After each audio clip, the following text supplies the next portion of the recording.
proud to be heard on the YouTube. It's time for the Rick Smith Show. I want you to get up now. I want all of you to get up out of your chairs. I want you to get up right now and go to the window, open it, and stick your head out and yell, "I'm as mad as hell, and I'm not going to take this anymore!" I don't want to abolish government. I simply want to reduce it to the size where I could drag it into the bathroom and drown in the bathtub. You bet I cut the taxes at the top. How dare you? How dare you? Go ahead, make my day. The Rick Smith Show starts now.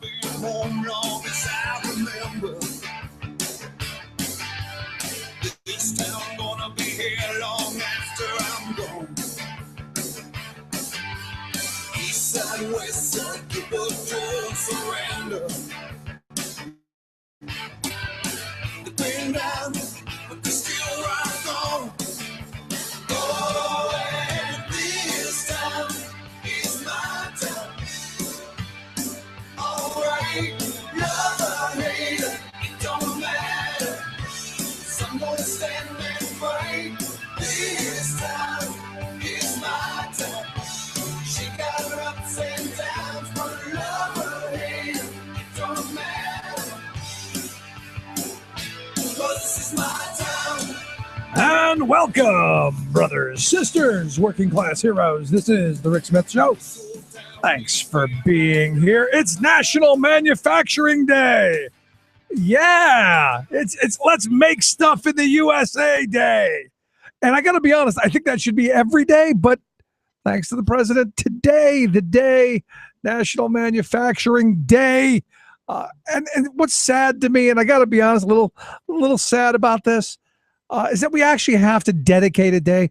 I kind of talked about this yesterday with the Commonwealth voting yesterday on a non-binding, non-controversial resolution to make November 19th American Made Matters Day. And I guess what frustrates me is that we have to keep reminding people of this, that it's stuff that's got to be put out there, that we just don't, as a matter of duh, we should buy stuff made by our neighbors. Just kind of a thought. And on one level, I'm glad that there are politicians who are savvy enough to play the political game and say, hey, dummies, remember, you should be buying stuff made here. It's not always what's cheapest on the rack. And maybe, and this is the thing that gets me, maybe our politicians, instead of saying, hey, dummies, remember we should be buying American-made stuff, maybe we should be encouraging trade policies that push that. Maybe we should go and remember the trade policies of the past where we had stuff on the shelves made in the U.S. Just a thought. And, while today, as I said, National Manufacturing Day, on November 19th, American Made Matters Day, every day should be Made in America Day. Every day should be Domestic Consumption Day. Because yesterday we talked about the Defense Department. And, for years, I've talked about the Berry Amendment. And if you don't know, the Berry Amendment is the amendment that they've put into the defense bill to make sure that the things that we use in our military kind of made here. Because it's kind of important to have a military machine of things that you can continue to supply. At least I think so. I could be wrong. I've been wrong once before. I could be wrong. But I'm pretty certain if I'm the guy driving the tank, I want to make sure if it breaks down, we can get a replacement part. Now, we're not going to have to ship it out to China to go, hey, can you make us one? Because we've lost our manufacturing capacity. And as we talked about yesterday, almost 275,000 waivers the Department of Defense has given to contractors that they use from the Buy American Act. And I understand the original Buy American thing back in 1933. And they started giving these waivers because, we were fighting a war at the time. And you did need certain things potentially that your military would use. And I can understand that. But Chris Murphy, the senator from Connecticut, just put out a report that since 2007, these 275,000 waivers to the Defense Department, $164 billion. $164 billion. So you look at today when the job numbers come out. Now stop thinking about it. You're only talking a couple of years. 2007 to 2014, 7 years, right? $664 billion. You wonder why every month we have massive and growing trade deficits. The numbers just out today, more than $30 billion trade deficit with China in August. In August. We're not talking about the whole year. We're talking about just August. And that was better than the month before. We have a overall trade deficit with the rest of the world just for August of $40 billion. Now, this is better than it was during the Bush years. The Bush years, we were actually, pushing $750 billion trade deficit yearly. So we're a little bit, but not a lot, but we're a little bit better.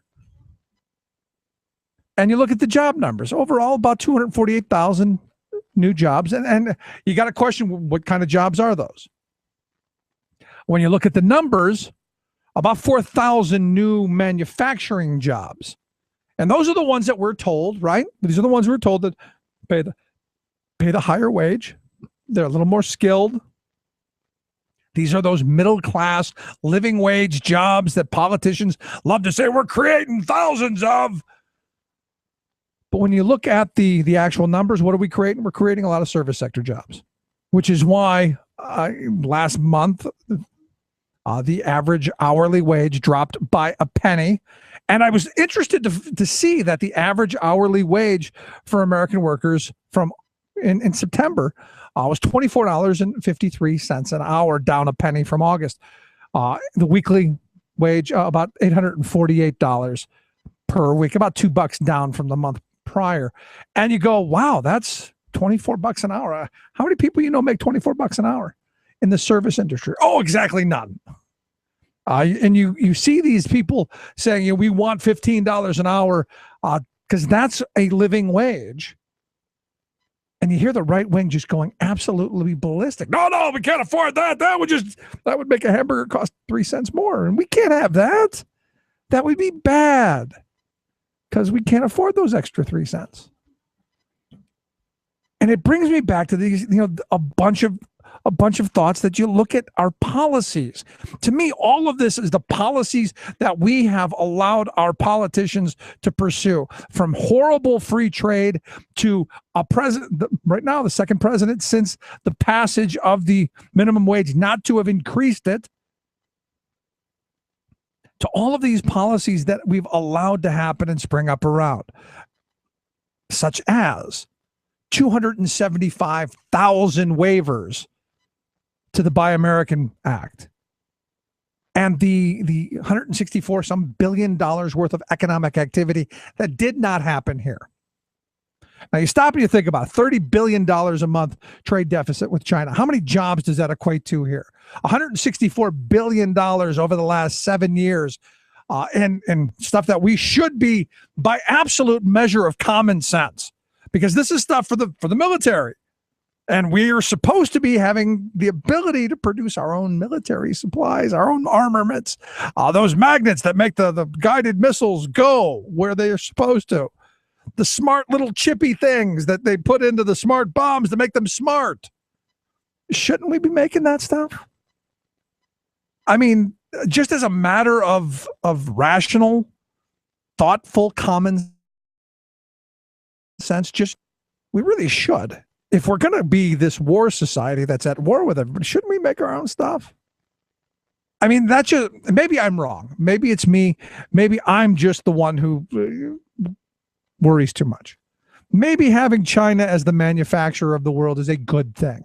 Lots of cheap, exploitable labor, lots of, destroyable environment. The problem is that air keeps coming this way. But I go back to this and I look at it's the policy. And with November 4th coming around the corner so quickly, And all of the reports that I'm reading are saying the Republicans are going to pick up more seats in the House in Washington and possibly the Senate.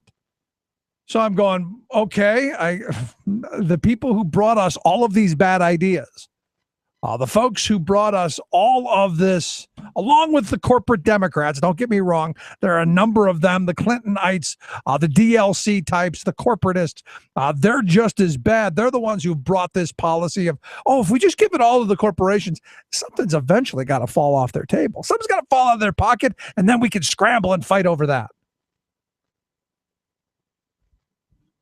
But I'm reading that potentially they're going to be even bigger majorities in Washington. And that's kind of just one of those things that scares the ever-loving bejesus out of me. Because it comes back to policy. The very people who tell us that we can't get food stamps to children are the ones who are sending, 4 or 5 times as much to go make small rocks even smaller. We've got money for war. We've got money for armaments. We don't have money for butter and shoes. And that's really very twisted to me. And, I go back to the Bush years. There was an opportunity there where Bush, I thought, could have pulled the entire country together.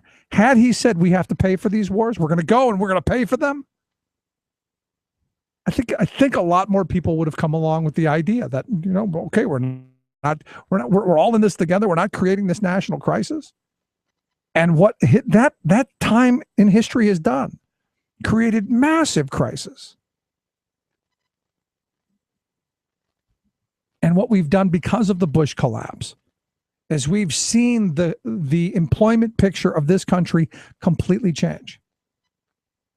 So when Tom Corbett runs around and says, there are 220,000 jobs available in Pennsylvania, granted, some of them are, car dates, and some of them are strippers, and some of them are, casting couch calls, and, a lot of other things, other undesirable type things. Granted, there's some of those, but he's saying 220,000 jobs. And I have to ask, how many are part-time? How many of them are the minimum wage or maybe even less than minimum wage jobs? So again, to me, this all comes back down to the people that we put into these positions, the people who are pushing the policies. It's that simple for me. Gonna take a quick break. Right back. Stick around. You're listening to The Rick Smith Show. We're working people. Come to talk. Say the USA is drowning in grafted lies. Say the USA and resume the ties it binds. Stop taking all our money and shipping it offshore. Do the job you're looking for. Saving work in America, one show at a time. The Rick Smith Show. Here to preview the day ahead I'm Luke Vargas with the Talk Radio News Service. Hong Kong protesters have set Thursday as the deadline for China to reverse its decision limiting who can seek election in the city. If they don't receive those concessions, there is talk of expanding demonstrations and calling for a labor strike. 2 days after the U.S. announced its first Ebola case, the disease will be in focus in London Thursday, as British Foreign Minister Philip Hammond hosts a pledging conference to rally support for humanitarian assistance. And a new report by the analytics firm Experian will detail the extent to which parents underestimate the costs of their kids going to college. In the UK, it's a 40% lowball, and nearly 70% of parents end up bailing their kids out of an emergency while they're at school. Check out the full report online at experianplc.com. And that is your day ahead. This is the Media Matters Minute. I'm Allie Bogan. Fox News' Gretchen Carlson and Brett Baier urged President Obama to release classified presidential daily briefs, or PDBs, to see who is to blame for the rise of the Islamic State. Senator Graham says that the president should release his PDBs, the daily briefs. President Bush did do it, so there is precedent. What's the chance of President Obama doing just that? Probably not likely. There is a precedent here in that the last time we dealt with a big intelligence question prior to 9/11, the 9/11 Commission met with President Bush, and President Bush did come forward with the presidential daily briefs. But this idealized version of Bush's precedent is not one of real disclosure. According to the New York Times, the Bush administration fought the release of PDBs for 2 years. Ultimately, they released only one, titled, quote, Bin Laden Determined to Strike in U.S., 2.5 years after the 2001 attack on the World Trade Center. For more on this and other stories, visit MediaMatters.org. Chances are, when you took a shower this morning, an AFSCME member made sure that water was clean. When you drove to work, an AFSCME member maintained the road. When you rode an elevator, an AFSCME member inspected it.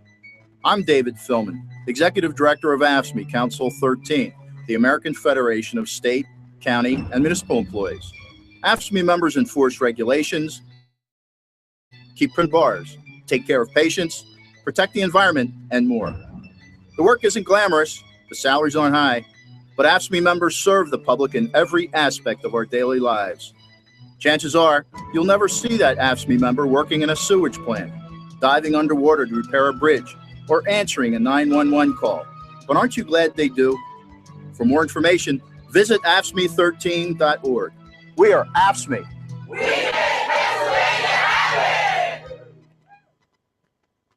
Where common sense, reason, and community come together. The Rick Smith Show. Now, people, because together we will stand, every boy, every girl, and a man. Welcome back to the Rick Smith Show. Check out the website, thericksmithshow.com. Questions, comments, something on your mind, you can email me, Rick, at thericksmithshow.com. So really an interesting, I was looking at The Hill, the newspaper, The Hill, and caught my attention. Big headline. GOP senators don't raise home care workers' wages. So what you've got is Senators Mike Jonas of Nebraska and Lamar Alexander of Tennessee. They, along with more than 20 other Republicans, wrote a letter to Department of Labor Secretary Thomas Perez saying, hey, whoa, don't do that. No, don't make it the law that we have to pay minimum wage to those people. No, it would cost us too much. It would be bad. Part of the letter they write, and it's one of those things where you go, really? These are the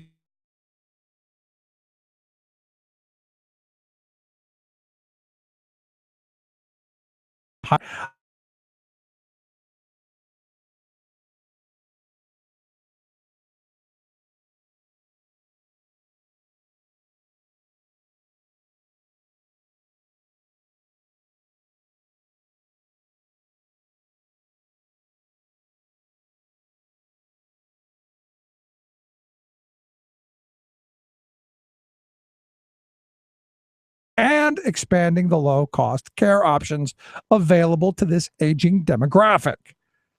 They write, we are deeply troubled that this rule runs contradictory to those goals. Therefore, we urge you to suspend the rule. So what they're saying is, and this, I don't know what else, maybe there's something else you can pick out of this. This is what I get out of it. We got 76 million old people. They're going to need care. We've done nothing really to prepare for it. In fact, we took the money that we were supposed to be putting away with the massive, enormous tax increase during the Reagan years when they jumped the Social Security tax 5-6 times up to 13%. Took that, squandered it. Even Alan Simpson, the Republican former Republican senator from Wyoming, said, well, it's all gone. It's gone. It's gone. It's not coming back. Don't worry about it. So we squandered that. And now what we're saying is, okay, you 76 million baby boomers who pre-funded your retirement, there's nothing left for you. And sorry, if you can't afford to have someone come in and help you move around and help you do your daily functions. Like my grandmother's in her 80s. Someone comes occasionally to make sure that she's okay. And those folks are paid fairly well, and they should be. I mean, I think they paid like $12-13 an hour there in Ohio. What they're saying they want to do is they don't want the Department of Labor's rule to go into effect that says you have to be paid minimum wage. They want it to be, well, you're $2 an hour, $3 an hour, whatever. Because when they originally thought of people taking care of people in their homes, it was just like, oh, we're going to go see Aunt Betsy for a little bit. And that's why they wrote it out of the labor law. Because it was family members usually taking care of other family members. We live in a very different time. So what you have now are you have these Republicans who are, and all of them were Republicans, who are saying, no, it's going to cost too much. No, it would be bad. And I guess it shows that family value thing that they love to talk about so very much. And what's interesting, I just read the New York Times editorial board take on what's going on in Minnesota. Because in Minnesota right now, the well-funded corporate shills at the National Right to Work Legal Defense Fund, they are filing a lawsuit that would go after exclusive representation. They already won the Supreme Court battle.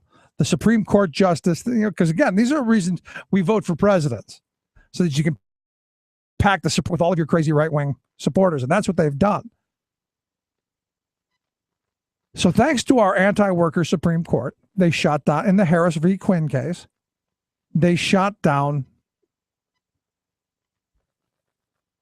the part of the labor law that says, these workers, shut that down in that they don't consider them state workers. So they're not covered by collective bargaining. So now they're going after the exclusive representation, because what's going on in Minnesota is 27,000 of these home health care workers said, we want to organize. We want better wages, better hours, better conditions. Well, what's going on now is this National Right to Work Legal Defense Fund, very well funded by big corporations. They're pushing to do away with that. To say that, well, let me just read what they put. At issue, the editorial board writes, in this case is exclusive representation, the legal right of a duly elected union to represent all the workers in a unionized workplace. Exclusive representation, they say, is what gives a union bargaining clout and ensures that the majority of workers that voted in to unionize have a shot at forming a strong union. However, it does not force workers who vote against the union to join. Non-members, they write, receive the same pay raises and other benefits negotiated by the union that members do. So what's at stake here is what they're saying is, and this is what the whole free rider thing is about.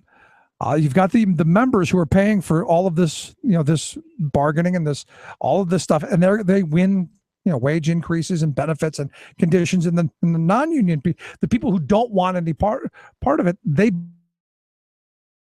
benefit from benefits. You don't ever see that, but they say, well, we don't want any part of it because we're not going to pay for it. And as they point out, in Minnesota, non-members of home health care union do not even have to pay their fair share fees to pay the cost of it. So what they're actually going after is they want to completely just break down the whole system. And as the Times points out, even so, the Right to Work Foundation, on behalf of some of the non-members of the Minnesota union, has filed suit challenging the union's right to represent them. The suit claims the national right to free association is violated when a union they do not support calls itself their representative. The Times write, this is a specious and ideological driven argument akin to saying that the United States senator should not be deemed the representative of all the people in the state because some residents didn't vote for them. And as they point out, and disabled is one of the fastest, largest growing, least protected, and lowest paying professions in the country, with wages typically around $9.50 an hour. They point out in Illinois, for example, unionized home health care workers now make about $13 an hour, even after the Harris versus Quinn decision. And that comes with health benefits and job training. And what they point out is it's also about a $600 million a year saving in nursing home costs for the state. And this is where that balance and why I thought these two things come together. You've got the Republicans in Washington saying, no, let's push it on to the states. It's the state's responsibility to take care of the poor people because we don't want to have to pay higher wages. And the states are going, well, wait a second. This is a federal program. You should be paying these workers wages, so they're paying income taxes. And I find it interesting that you've got the Republicans, they're the ones screaming for states' rights, but they're also the ones who are more than happy to use the federal government to bludgeon people over the head. And as the New York Times finishes up with their opinion on, in the absence of strong unions, profitable employers pay low wages because they can. And the Supreme Court's conservative majority wants to help keep it that way. Yeah, exactly. And I find it very interesting. And I guess it comes back down to, I guess it's our priorities as a nation of how we care for the most vulnerable, how we care for the sick and the elderly. And I go back to this because I have a lot of people who keep telling me they want to proselytize to me and tell me that, we're this grand Christian nation, especially at a time when we're kind of in a holy war. I mean, we're really at the, we're back to the Crusades. We're fighting those Muslims. And I got to be honest, if we're going to say we're better than them, shouldn't we act better? Shouldn't we take care of the least among us? Shouldn't we help the less fortunate? Shouldn't we help to heal the sick and feed the hungry and clothe the naked and care for the sick and all that and the elderly shouldn't we? Just a thought, maybe. And maybe, even the Bible says, pay your workers right. Just a thought. Maybe not one that our Republican friends in the Senate think is worthwhile. Frustrating. Quick break. Right back after this. Stick around. You listen to The Rick Smith Show. For working people. Come to talk.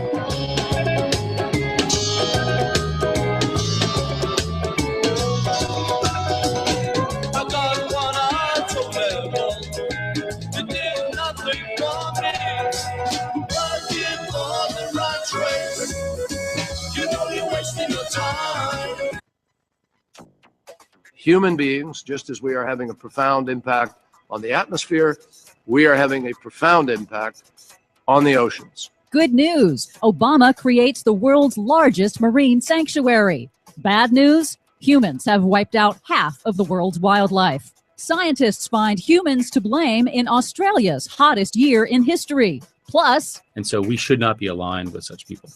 They're just literally lying. A major oil company joins Google in breaking up with climate-denying front group. All of that and more straight ahead. From BradBlog.com, I'm Brad Friedman. And I'm Desi Doyen. 6 minutes of independent green news, politics, analysis, and snarky comment. Have all the climatologists whose career depends on the climate changing to keep themselves publishing articles. Yes, I could read that, but I don't believe it. I do not believe the scientists because it is their profession, not their hobby. And that's the climate denial movement in a nutshell. Emphasis on nut. This is your Green News Report.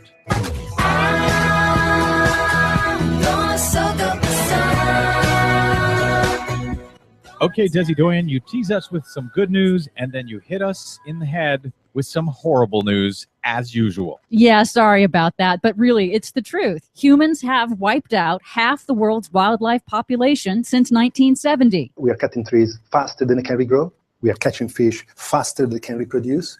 We're emitting more CO2 than oceans and forests can absorb. That's Marco Lambertini, Director General of the World Wildlife Fund, on the shocking conclusion from researchers in the Living Planet Index, a long-term study that tracks more than 3,000 species of mammals, birds, reptiles, amphibians, and fish. Researchers estimate that since 1970, the overall population of animals around the world has plunged 52%. The biggest factors: human destruction of habitat and human exploitation, unsustainable rates of fishing and hunting that are depleting species faster than they can reproduce. But there is some good news. The study does say that some designated wildlife sanctuaries are actually succeeding in at least slowing down this shocking decline. And that's why it was welcome news when President Obama used his legal authority last week to expand an existing U.S. Pacific Ocean Marine Reserve, safeguarding nearly 500,000 square miles of pristine ocean habitat.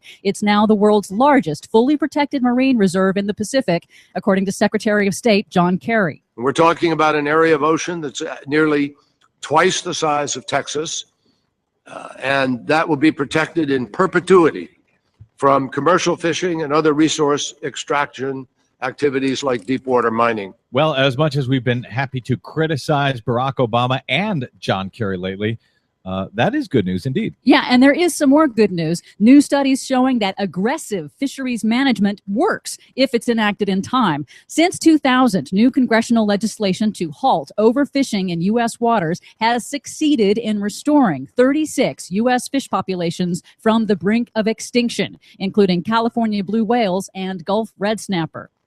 Not so great news. Australia's hottest year on record was fueled by man-made global warming, along with at least 9 extreme weather events around the world in 2013. That's according to a suite of new studies published in the Bulletin of the American Meteorological Society. 5 research teams independently concluded that man-made global warming contributed to or amplified several extreme weather events around the world, including 5 deadly extreme heat waves. It was less clear on floods and deluges, but notably, the researchers did not rule out the role of man-made global warming in those other extreme weather events. They just said they couldn't confirm it with existing scientific methods. And we've heard some people reporting that scientists have ruled out human-caused climate change as having anything to do with those events. These reports said they were unable to yet find hard evidence. That's different than ruling them out. Exactly. Finally, Google is denying climate change deniers. On the Diane Rehm radio show, Google CEO Eric Schmidt announced Google is dumping its membership in the right-wing policy organization ALEC, the American Legislative Exchange Council, because it pushes climate change denial. Everyone understands climate change is occurring, and the people who oppose it are really hurting our children and our grandchildren and making the world a much worse place. And so we should not be aligned with such people. They're just literally lying. Well, what took you so long, Google CEO Eric Schmidt? You could have at least Googled these guys before you gave them tens of thousands of dollars, no? But the capper, that awkward moment when your climate change denial is too radical even for an oil company. Oil major Occidental Petroleum has announced it is also severing ties with ALEC because it doesn't want to be associated with ALEC's denial of man-made global warming. Good news. And it should also be noted, by the way, it was a caller on the Diane Rehm show who asked Google CEO Eric Schmidt about that and that announcement. So if you're listening out there, keep making noise. For much more on all of those stories and the ones we couldn't get to today, please check out our website, greennews.bradblog.com. You can find us on the Facebook and the Twitters at Green News Report. From bradblog.com, I'm Brad Friedman. And I'm Desi Doyen. And this has been your Green News Report. Breaking up is hard to do. Don't take your love away from me. Don't you leave my heart in misery. If you go, then I'll be. I love this country. I should love this state. It just feels good being back in Michigan. The trees are the right height. The streets are just right.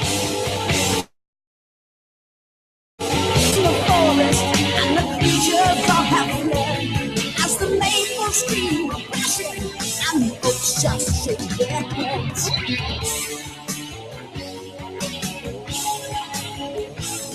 Welcome back to the Rick Smith Show. I miss Mitt Romney. I miss the trees are the right heights, and all of the trying so hard to be the average guy. And I said this during the campaign. He tried so hard to make himself look like Joe Sixpack. Tried to do the Bush thing. Look, Bush was unique. He was average America. There was nothing exceptional about him whatsoever, other than he was born into the right family and had a bunch of money pushing him. And I always said Romney should have embraced his 1% and say, look, I don't know what it's like to be you. I know what it's like to be me, and I want all of you to be like me, and I'm going to show you how to be like me. I think that would have gotten him much, much further ahead than pointing fingers and doing the, hey, I'm like you thing. And if you remember, you go, at some point, you let it go? That video, that 47% remark that he made, he just can't seem to let it go. I guess recently he just came up with another excuse. First, if I remember right, it was distorted. It wasn't what he actually said. It wasn't what he meant. Taken out of context. There were a whole bunch of reasons that it just wasn't his fault. He was sideswiped. He all kinds of stuff. But the latest one's kind of one of my favorites, I think. I think my favorite is the latest one where he says, it's, the person who asked the question's fault. It wasn't my fault. It couldn't be me. The people who talk about personal responsibility couldn't possibly be you, right? So he's come out now and said, it's the person who asked the question. He said, quote, I was talking to one of my political advisors. If I had to do this again, I'd insist that you literally had a camera on me at all times, essentially employing his own tracker. As opposition research called them, Romney said, I want to be reminded that this is not off the cuff.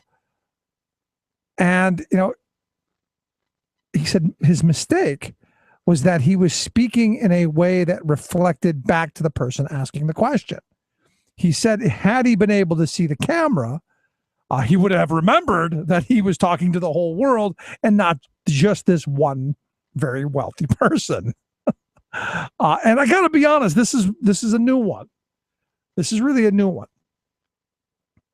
At the end of it, though, you said it, and I remember one of the other things was he was inarticulate. I don't know that he was inarticulate. I didn't hear him stutter. I thought it flowed right out of him. When I listened to him say, it's because we're giving all those things to those people. It's what I would assume folks in his circle believe, and it's what they say to each other. Now, the question that was asked to him was pretty simple. For the last 3 years, the guy said, all everybody's been told is, don't worry, we'll take care of you. How are we going to do it? In 2 months before the election, to convince everybody you've got to take care of yourself. And it's a fairly straightforward question. And I don't know, you start to go, okay, well, there's an awful lot of education that has to go. There has to be opportunity for people to be able to get jobs that will be able to allow them to make enough money that they're able to pull themselves up by their bootstraps. Not everyone was born into a Romney or to a Bush family. And I think, the path he chose was probably not the best. Although maybe it was just his lucky day that the camera happened to be there. And thinking of Romney, I saw this article over at the New York Times that pointed out this Jason Furman, who's the chairman of the President's Council of Economic Advisors. He threw out some interesting numbers recently that I think, just one of those things you go, wow, we need to know more of this. And he was talking about how much revenue the U.S. loses as these big multinational corporations shift their operations around and leave the country through inversion or shifting profits around to avoid paying taxes, the tax dodges. And what he said is, in some cases, the profits reported by these huge multinational American corporations exceeds the total output of the country that they're supposedly making these profits in. And they pointed to two big examples, being the British Virgin Islands and the Cayman Islands, where evidently our big multinational corporations have shifted so much of their profit to these small little island countries that it has exceeded their GDP, their entire gross domestic product, all of their economic output, the Virgin Islands by 1,009%. Not even just 100%, 1,009%. The Cayman Islands, by shifting all of this profit there and storing it in the little mailbox, somewhere around over 1,400% of their GDP. And you look at this stuff and you go, wow, huge amounts of money. And again, I go back, these are policies that we've made. You look at Bermuda, for instance. You know, when I was a kid, we always joked about the Bermuda Triangle. Oh, I guess that's where tax dollars go to get washed away and lost. Almost 1,600%. That's how much American corporations are moving into that country, above and beyond their entire economic activity. In the Bahamas, it's 104%. Luxembourg, 103%. Ireland, 38%. The Netherlands, 15%. And Cyprus, 13%. So it looks like there are a handful of these very small island kind of countries where rules are very lax, where we seem to be just stashing cash like crazy. And you got to wonder, is it how much of it is, is it just a laundering process? And for me, at some point, you've got to go, stop, right? Now, I think about had Romney won, and there's a lot of internet stuff going around going, oh, if Romney ran today, he'd win. No, he wouldn't. Stop it. He wouldn't. Stop it. But you got to ask yourself, with a President Romney, does this get worse? I mean, things are bad enough under Obama. He has been the Wall Street president, as far as I'm concerned. Can you imagine how much worse it would be under a Romney? And there's part of me that goes, maybe that wouldn't be a bad idea. Maybe things have to get so horribly bad. Maybe things have to get so lopsided that we finally wake up to the reality that's all around us. I'm still stunned. I'm still shocked and amazed that there are people in this country who don't realize that the income inequality is so great.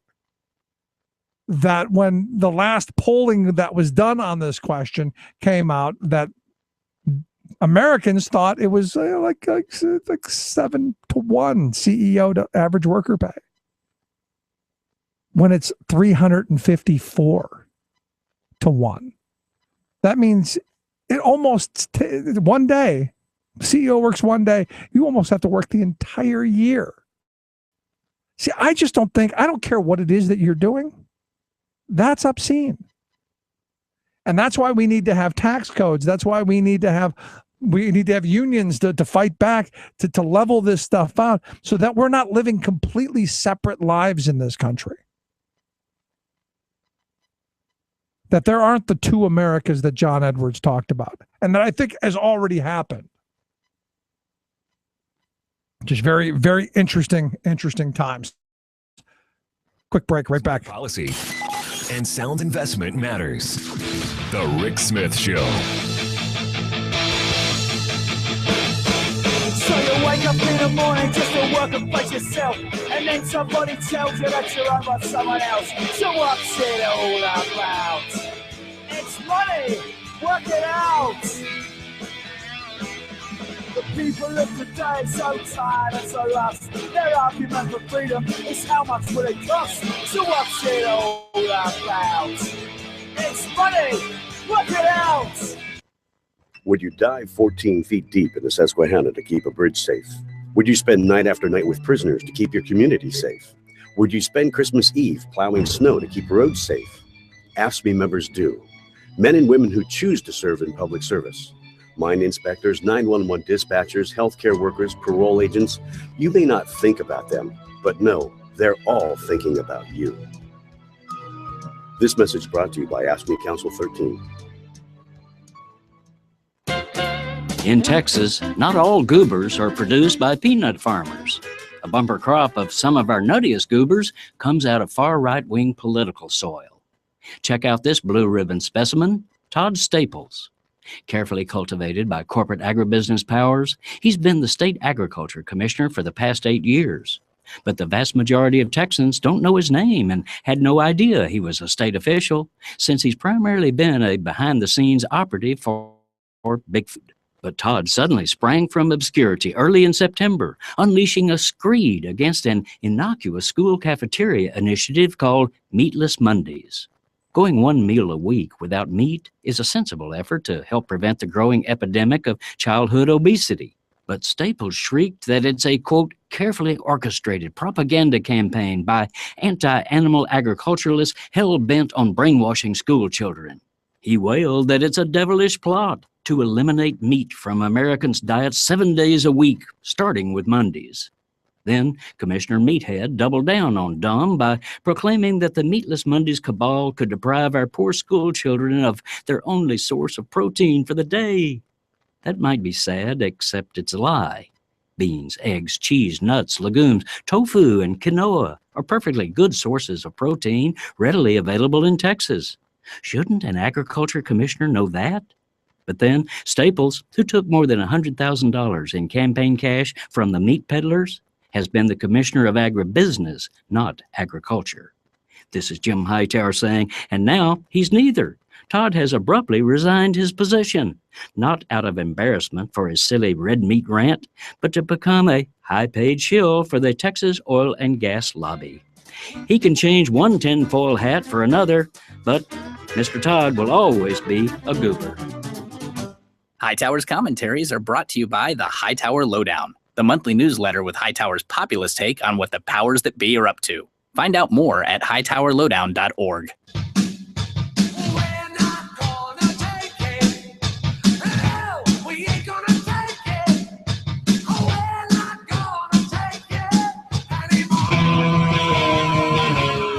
Your proud defender of the working class majority, Rick Smith.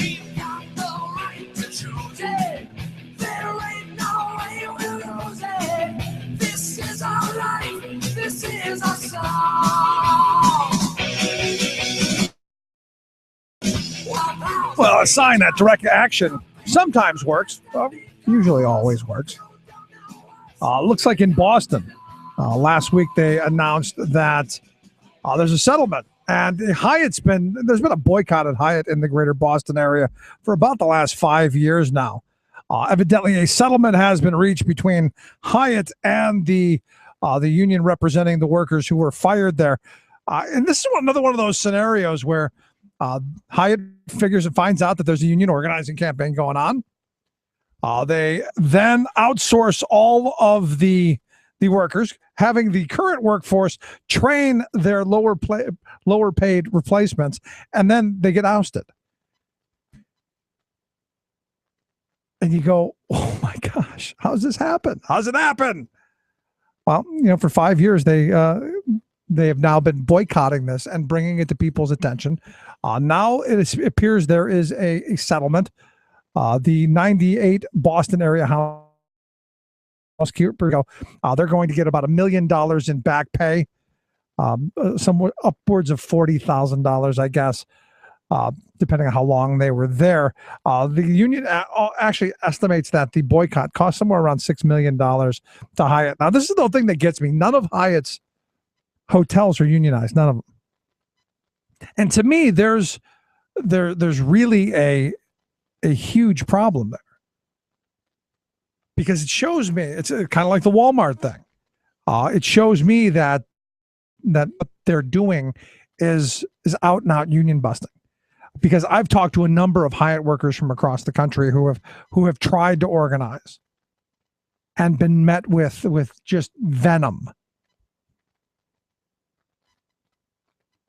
And this, in my view, only happened because evidently Hyatt is vying for one of the bigger hotels in the Boston area. They're vying to operate a 1,000-room hotel at the Boston Convention and Exhibition Center.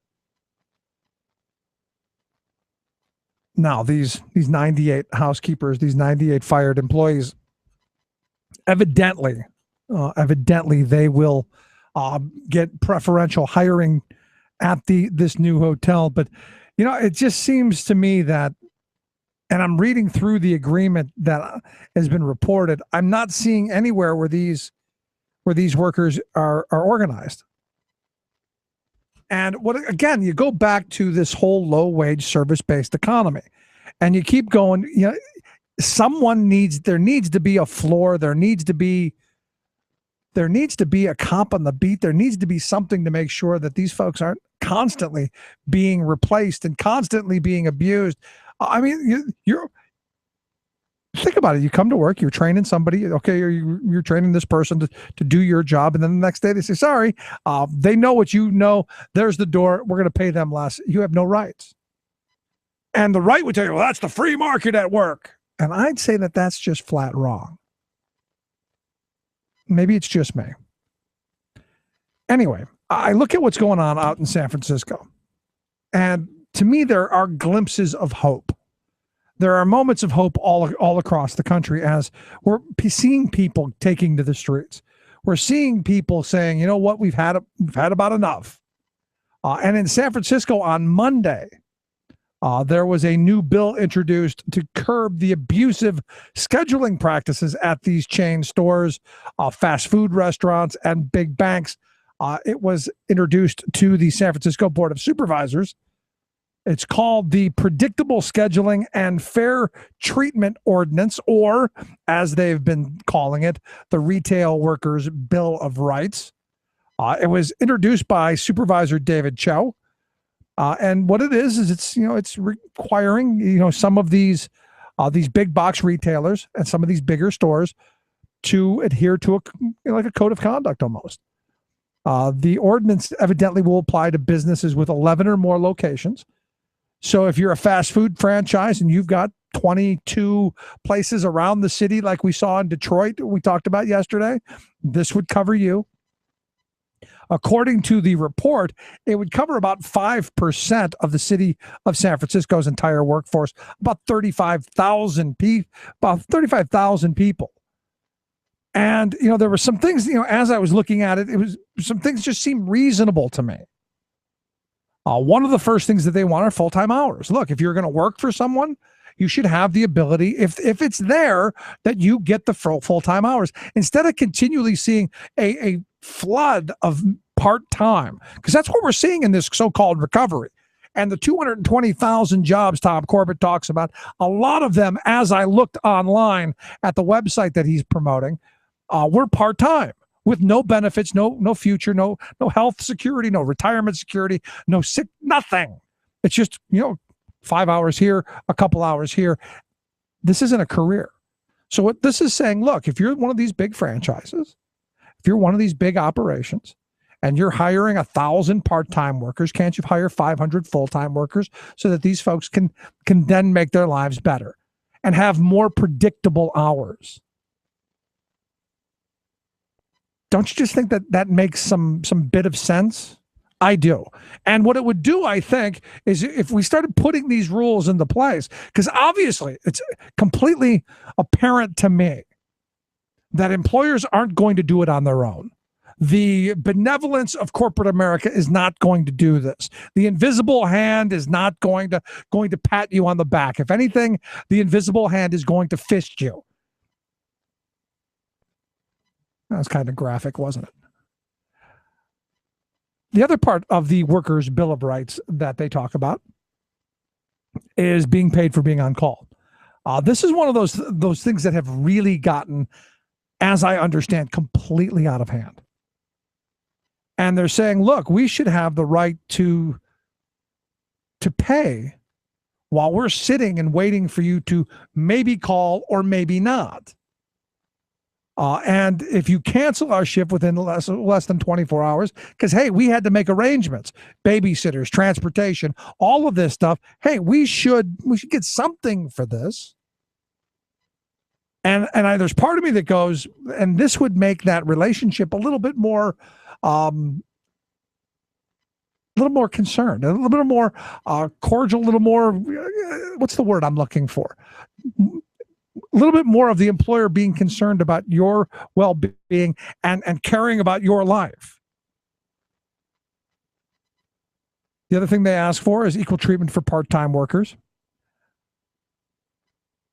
With the rate of pay, time off, promotions, all that stuff, which seems fair to me. It seems right that if you're going to dedicate a portion of your life to work for this company part-time, you should be entitled to the same kind of pay rates and all of that. We shouldn't be cheating people based on the fact that they're only working 2 or 3 days. And they also call for job security. Look, the company's being bought or sold or whatever, we should have 90 days to know and to be able to find other jobs.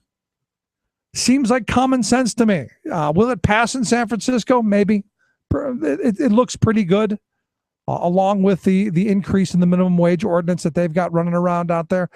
It looks good, like it's going to happen. And is this how we're going to have to do it across the country, piecemeal, city by city?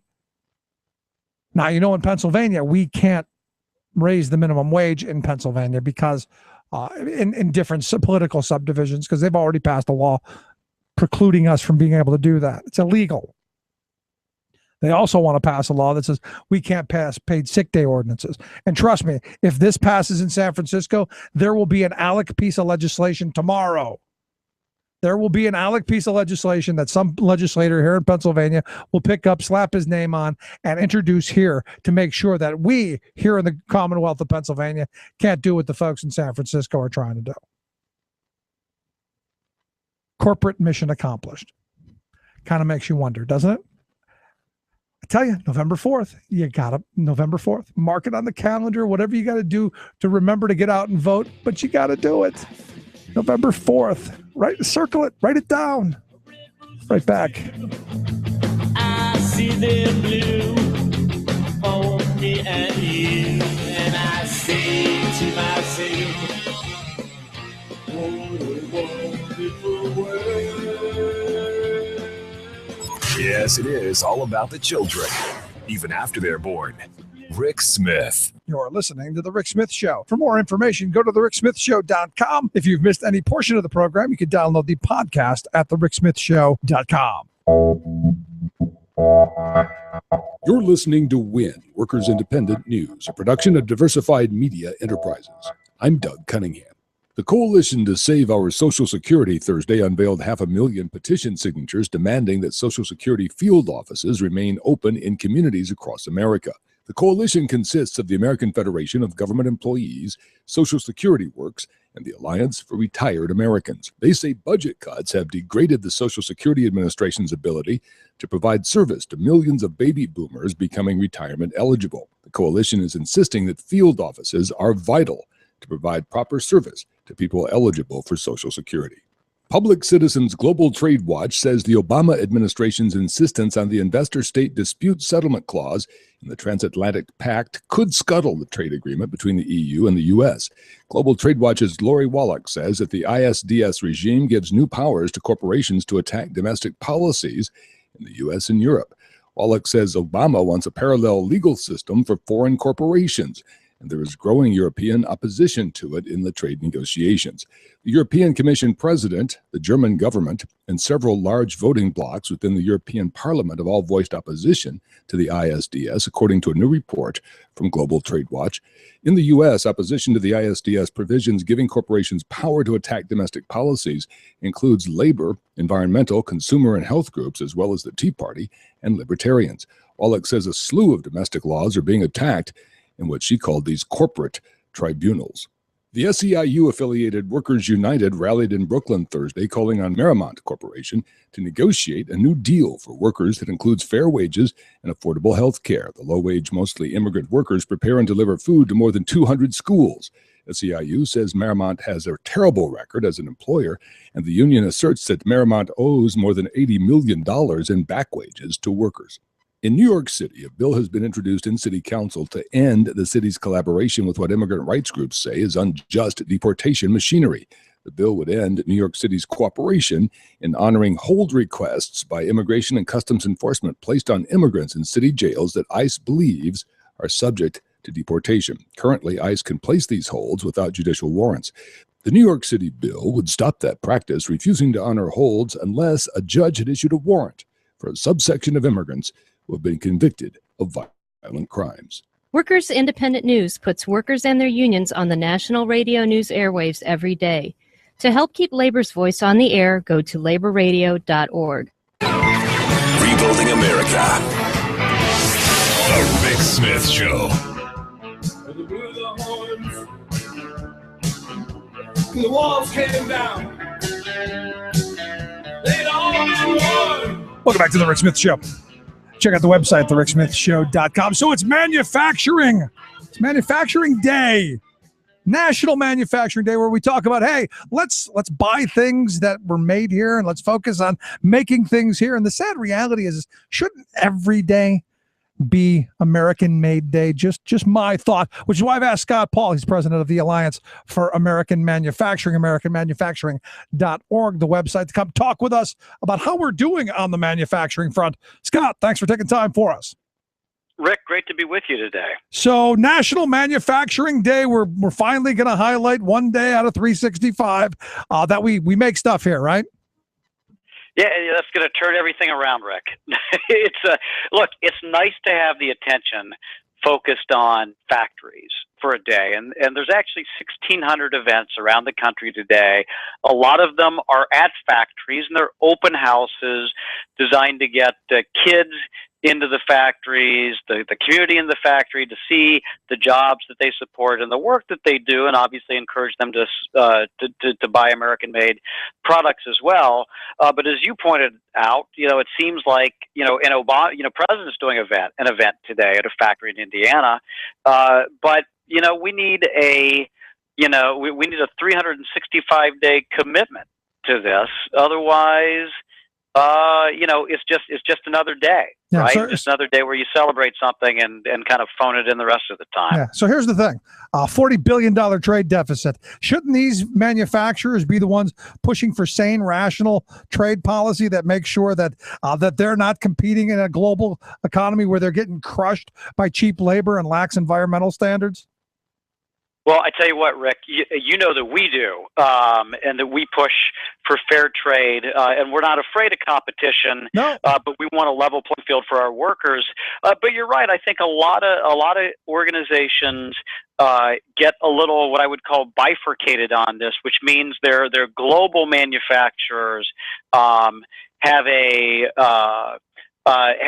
more I would call it nuanced position, because they started to outsource and they kind of like it and they want to continue to be able to do that. And so those trade policies that make it easy for them to do that, they're for it. And so and even when it comes to efforts to try to reshore jobs through the tax code, through trade policy, through other sorts of mechanisms, through procurement like Buy America laws for our government, you would think that the American manufacturing community or the business community writ large would be for this, because it's about jobs in America. Yet, when we propose this and other members of Congress and senators take it on, they say, well, no, we can't do that. That's protectionist. That's terrible, and plus we'll lose access to markets overseas, which is just a complete bunch of hooey. But that's one of the challenges that we face, and we face it with Democratic presidents, we face it with Republican presidents, and they may talk a good game during the election, or they may talk a good game on Manufacturing Day, but really, it is we do our best to try to hold their feet to the fire, but obviously we have a long way to go yet to really make a difference in that regard, to get strong commitments on these issues. Yeah, you guys do a great job over at the Alliance for American Manufacturing. And you highlighted this week that the Department of Defense gave out almost 275,000 waivers. Senator Murphy put out a report, $164 billion of revenue, of economic activity that could have happened here that didn't. That's just stunning to me. And that's like, you know, in tennis, which I don't watch that often, but I know enough to know there's something called the unforced error, right? When someone, you know, when one of the players hits the ball out of bounds, and it's called an unforced error. Well, that's hundreds of thousands of unforced errors right there. I mean, these are decisions that they could have said, no, we're not going to grant a waiver. We need to make it here. And the net result of all of that spending and all of those contracts would have, and I'm not making this up, it would have been hundreds of thousands of more jobs. And these are good paying jobs. These are middle class jobs. And Rick, I know you talk about this a lot, like where'd the middle class go? And as you know, one of the big answers is the incredible downsizing in manufacturing hollowed out a big part of the middle class and the communities that support that, had a ripple effect. And unless we change our policies, we don't have a chance of regrowing the middle class. Even if we do smart things like raise the minimum wage and do other sorts of things like that, you got to rebuild manufacturing if you really want to have a strong middle class in this country. Yeah, I mean, for me, it comes back down to, and this shouldn't be just once a year or here come November 19th here in Pennsylvania when it's American Made Matters Day. It should be every day that we think domestic consumption, domestic production. If we're consuming it here, we should be making it here. And that should be how we see things around the world. I'm not against American companies going to China and producing for the Chinese population. I'm not against that. But this whole idea that we're going to flood to low-wage countries and then dump all that back here just seems to me to be destructive. It is destructive, and you bring up a very critical point here, which is when you talk to these multinational companies, and they say, well, you know, if you want to sell in China, you got to make it in China. If you want to sell in Brazil, you got to make it in Brazil. If you want to sell in Europe, you got to make it in Europe. Yet they don't apply that same principle to the United States of America. And not enough of them believe that if you want to sell it here, you got to make it here. And if they did, we'd have a balanced trade account. In fact, we'd probably have a trade surplus because of all the energy and the service exports that we have. We'd have a lot more jobs. We'd have a healthier and stronger middle class. And as a result of that, we'd have a much more balanced budget than we do.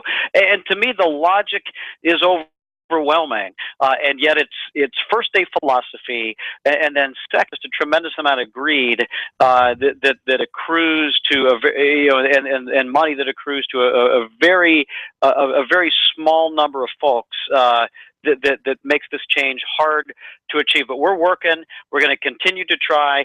We have small victories on Buy America, and we'll continue to pursue those. And we'll work to make sure that politicians view every day, as you said, as manufacturing. There you go. Scott Paul, I appreciate you taking time for us. Keep up the great work and love to have you back again real soon. I'll look forward to it, Rick. Thanks so much. Scott Paul, president of the Alliance for American Manufacturing, AmericanManufacturing.org, the website. We've got a link at thericksmithshow.com. And, you know, the part of this that gets me is, and he's right, you know, these companies, they go out there and they say, oh, if we want to get access to the Chinese market or whatever market, we've got to manufacture there. Why aren't our policies pushing that same thing? Why aren't we thinking in the same way? Look, I wasn't against Hershey going to Mexico to make chocolate for the Mexican people. Wasn't against that. I have a huge problem of taking Montezuma's water and sending it back here in the form of chocolate. Now, although, hold on, maybe Hershey laxative could be the next product. Maybe that's what they were going for. But does that make sense? I mean, on a certain level, don't you have to go, okay, if you're making the argument that if you're going to China to service the Chinese people, that you have production here so that there are jobs all around? And it takes me back really to to Bretton Woods with John Maynard Keynes and the whole restructuring of the global economy, where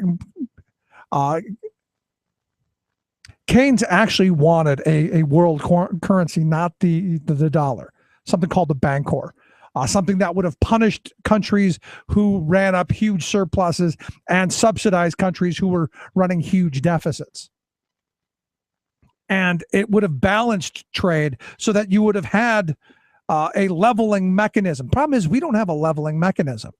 When you've got the Chinese who are running massive surpluses with everybody because they're heavily subsidizing their industries in very monopolistic ways. And there's nobody, we're not going to hold them accountable because our lawmakers are dependent on the very people who are benefiting from it. They don't listen to us much anymore, which again takes me back to one of the reasons we need to get all of this obscene amount of corporate cash out of our political process and say, hey, look, sorry, corporation, you're not people. Because think about this before we go. If corporations really are people, do you think that corporation in China who's just got an office here in the US, but all their business is over in China, do you think they should have a say in how we have manufacturing policy here in the US? Just a question. And one that we really need to come to grips with, and very soon. But anyway, National Manufacturing Day. I hope that if you're in one of the areas of the some 1,600 events, you will partake in looking at what manufacturing has to offer, and also pushing politicians to say, hey, you know what, we need to bring those jobs back. And those jobs had better be good paying union jobs. Quick break. Right back.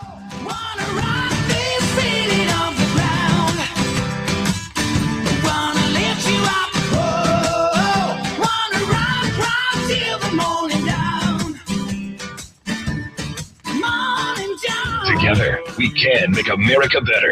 The Rick Smith Show. Here to preview the day ahead I'm Luke Vargas with the Talk Radio News Service. Hong Kong protesters have set Thursday as the deadline for China to reverse its decision limiting who can seek election in the city. If they don't receive those concessions, there is talk of expanding demonstrations and calling for a labor strike.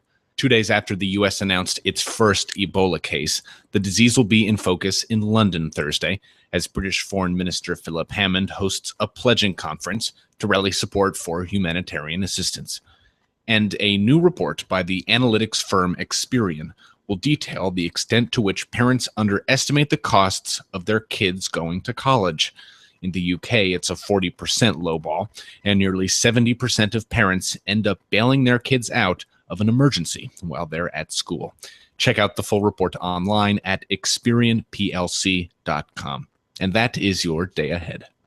Tales of American Political History with Clinton Porter Hackney. We've been talking about President Teddy Roosevelt's fight to keep football a legal sport and his one simple suggestion. With football growing in brutality and violence long before professional football began, American voters were calling for the sport to be banned. President Roosevelt had tried to encourage safety measures to improve the game, but to no avail.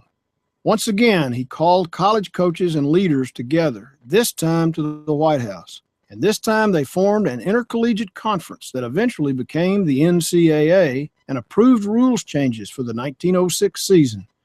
They created a neutral zone between the offense and defense, doubled the first down distance, and abolished mass formations. The president also suggested spreading the players out by legalizing the forward pass. They did that, and it completely changed the game into the sport we know today. This is Clinton Porter Hackney at cphackney.com. Chances are, when you took a shower this morning, an AFSCME member made sure that water was clean. When you drove to work, an AFSCME member maintained the road. When you rode an elevator, an AFSCME member inspected it. I'm David Philman, Executive Director of AFSCME Council 13, the American Federation of State, County, and Municipal Employees. AFSCME members enforce regulations, keep prisoners behind bars, take care of patients, protect the environment, and more. The work isn't glamorous, the salaries aren't high, but AFSCME members serve the public in every aspect of our daily lives.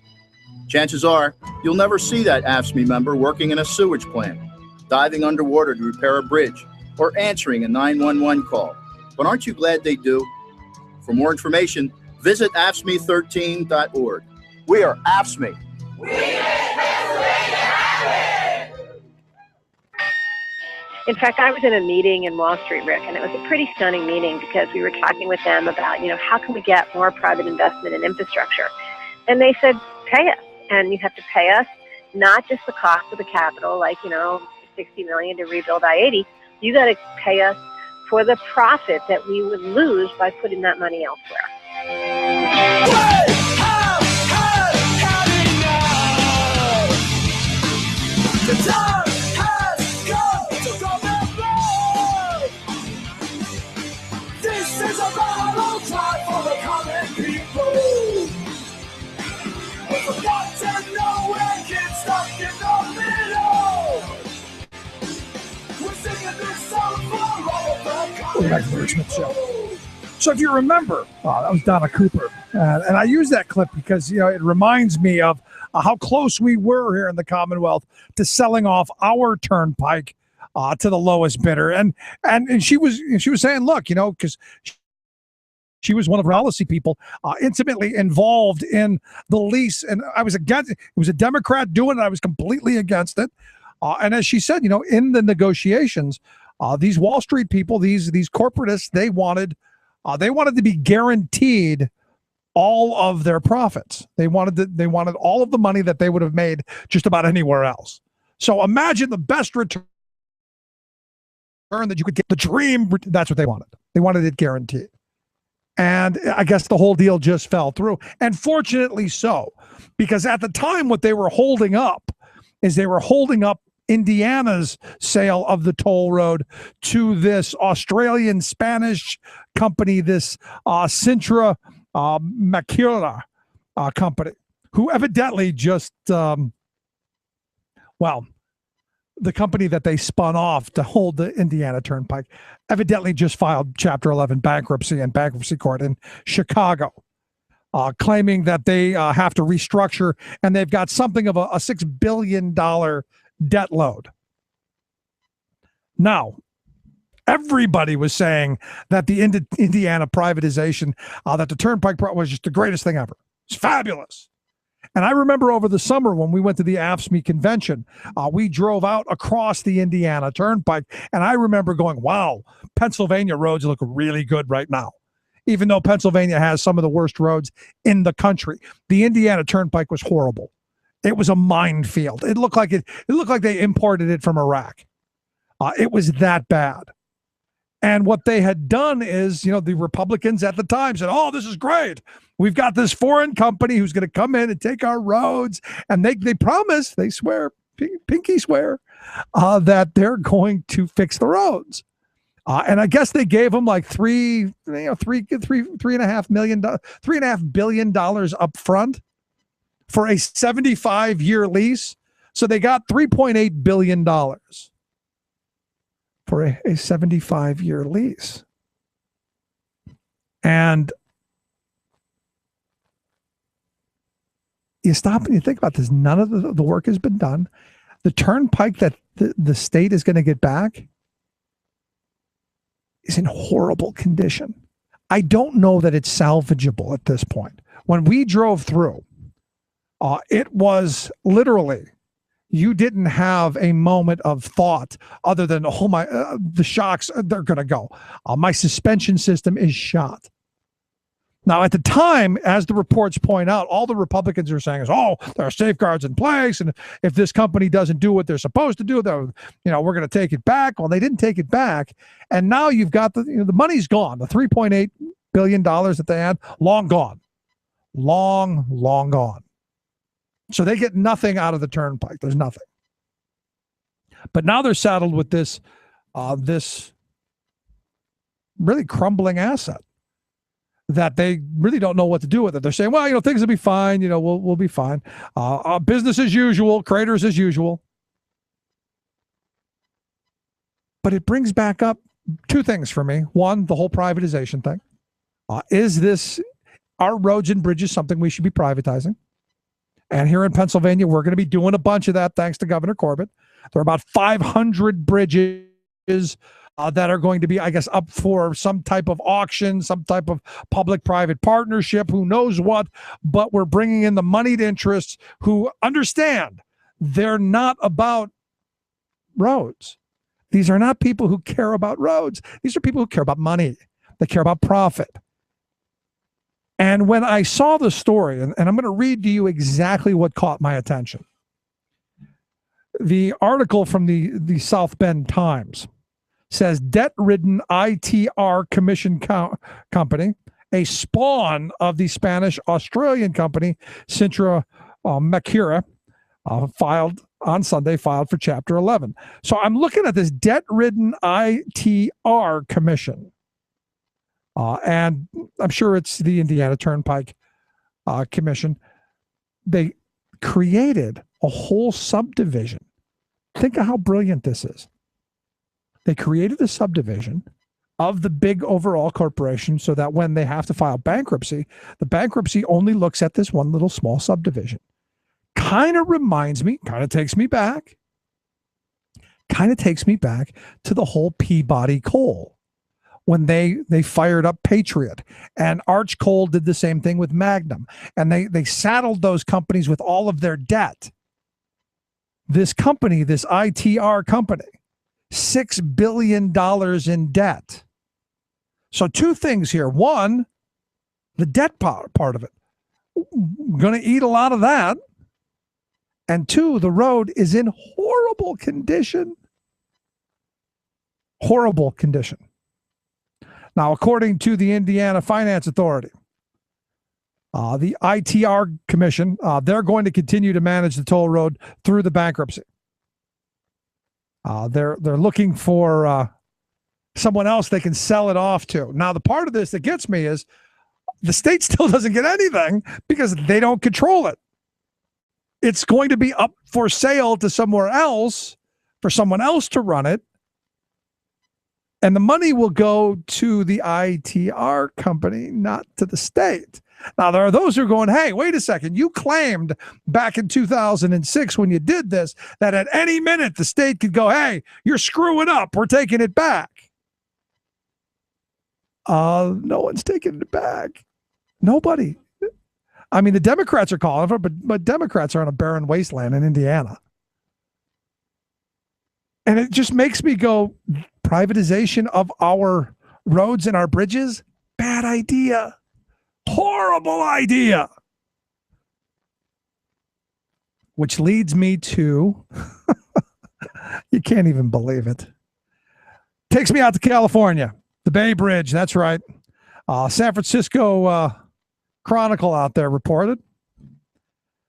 Nearly every one of the, and I'm going to read this directly from the article, nearly every one of the 423 steel rods that anchor the tower of the new Bay Bridge eastern span to its base has been sitting in potentially corrosive water.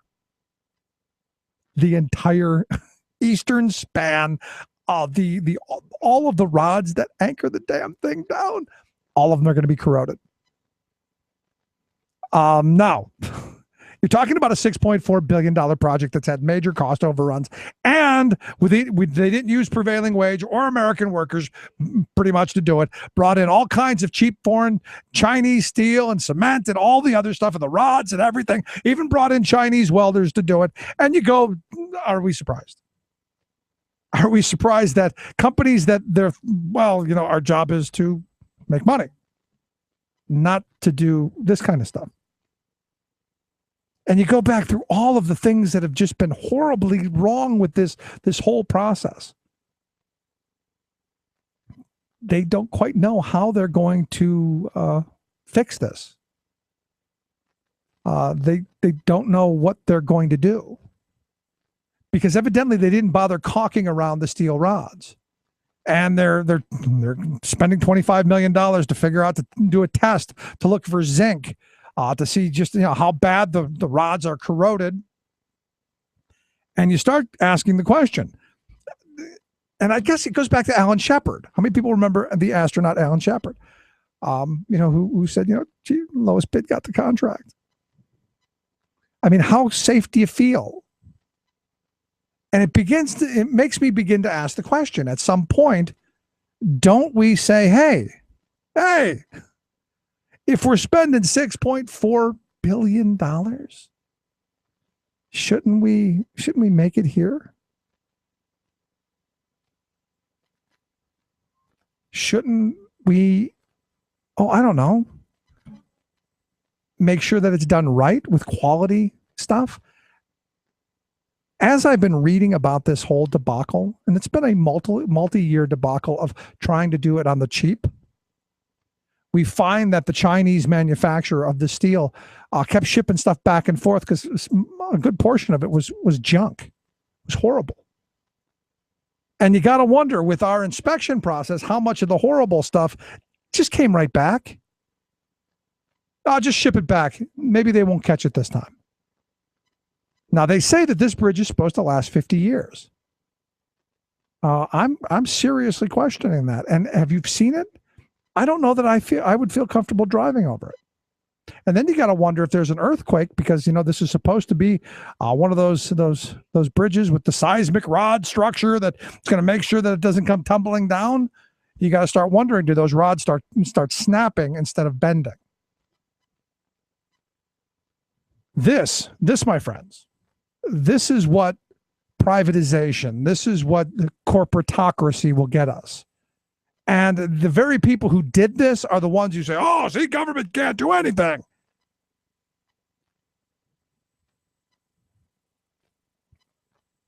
Just amazing to me.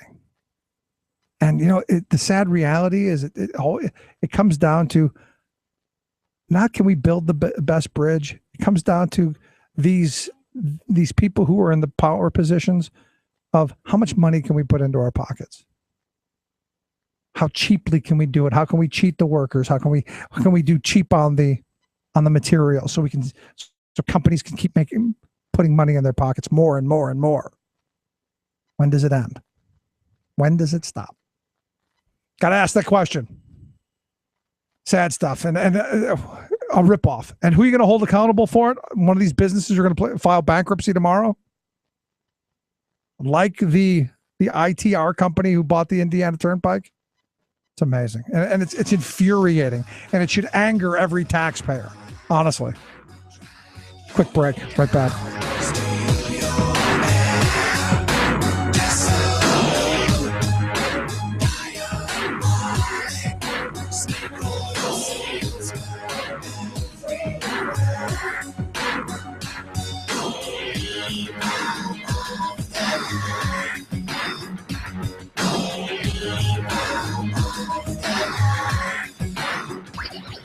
Rick Smith Show, changing America for the better.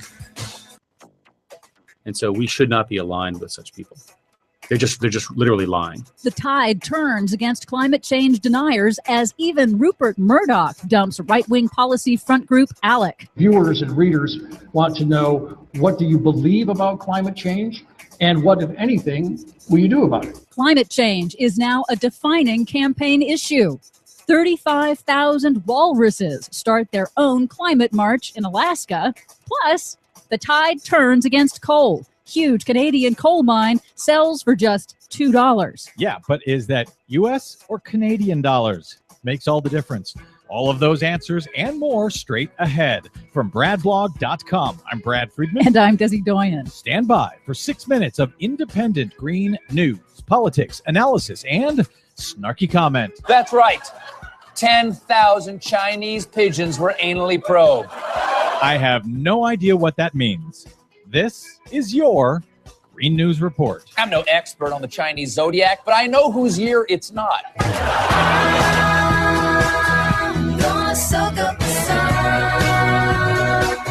Okay, Desi Doyen, aside from the shocking news about those Chinese pigeons, you've got quite a few shocking stories today, I think, in our Green News Report. Oh, indeed. Yeah. The first one, the tide is turning against coal. The Financial Post of Canada reports that a Canadian coal mine bought at the height of coal's popularity for $1 billion, billion with a B. That coal mine is now being sold for the low price of just $2. Yeah, you heard that right. Just $2 US. Well, I would have paid $5 for it. I can't believe. Was it on eBay or what?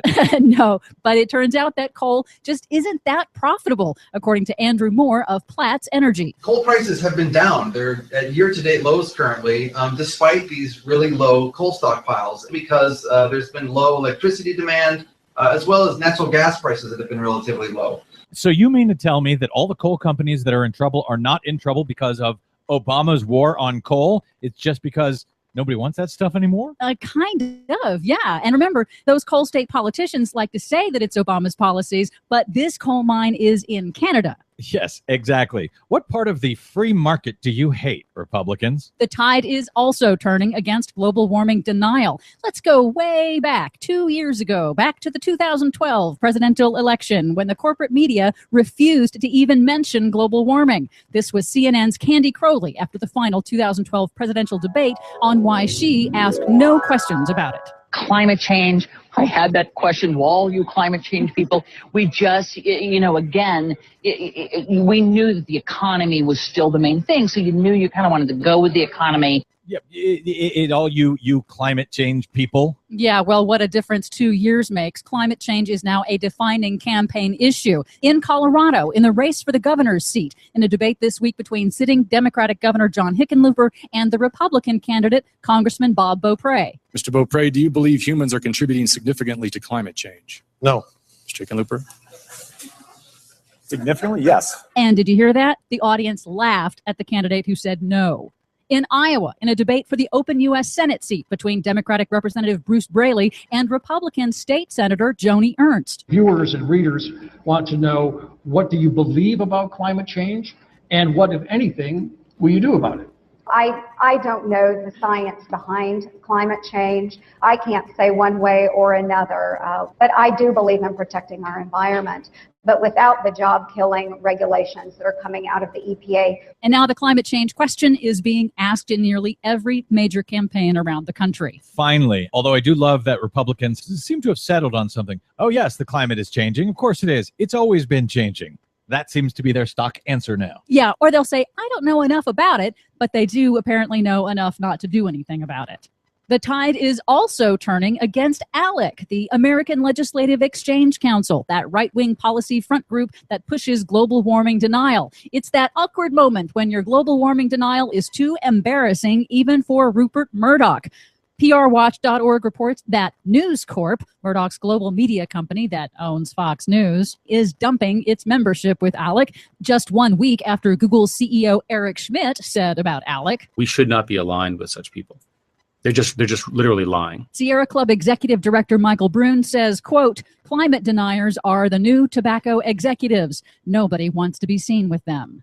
Finally, a tide of beached walruses in the Arctic. Stunning photos this week out of Alaska where an estimated 35,000 walruses have taken over an Arctic beach because their preferred habitat, summer sea ice, has all but disappeared. It's one of the biggest onshore beachings of walruses on record, but it's happening to some extent every year since 2007. They can't find the ice. They need the ice to survive. It's not there, so they're just walking up on the land in Alaska. And a bunch of them are dying in the process. Yep. For much more on all of our stories today, please check out our website at greennews.bradblog.com. While you're there, please keep in mind that we don't give any money to ALEC either, but we rely on your donations so that we can stay on your public airwaves. Find us and follow us on the Facebook and the Twitters at Green News Report. From bradblog.com, I'm Brad Friedman. And I'm Desi Doyen. And this has been your Green News Report. I am the walrus. Look at you.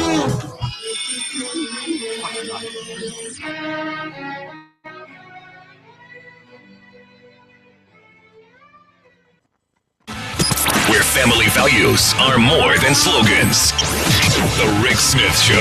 Sounds like easier to live again. It's times like these you live and live again. It's times like these you learn to love again. Welcome back to the Rick Smith Show. Check out the website, thericksmithshow.com. So today, the year was 1932. You had kids in the high school in Kincaid, Illinois, saying, you know what? We don't want our school buying coal from that scab Peabody Coal Company. They actually went out on strike. 164 kids went out on strike saying, nope, we're not gonna stand for our school doing this. And guess what happened?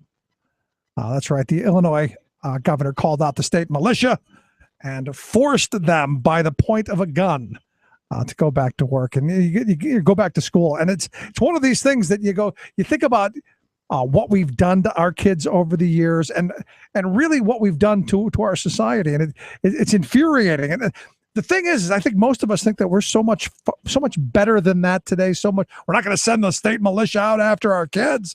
We're not going to put them to work in scrubbing the toilets, like Newt Gingrich said. We should be doing with school kids. No, we don't do that, right?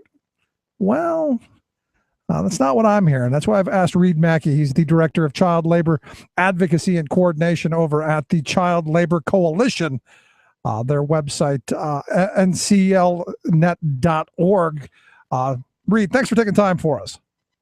My pleasure. I think I screwed that up, but you're with the Child Labor Coalition, right?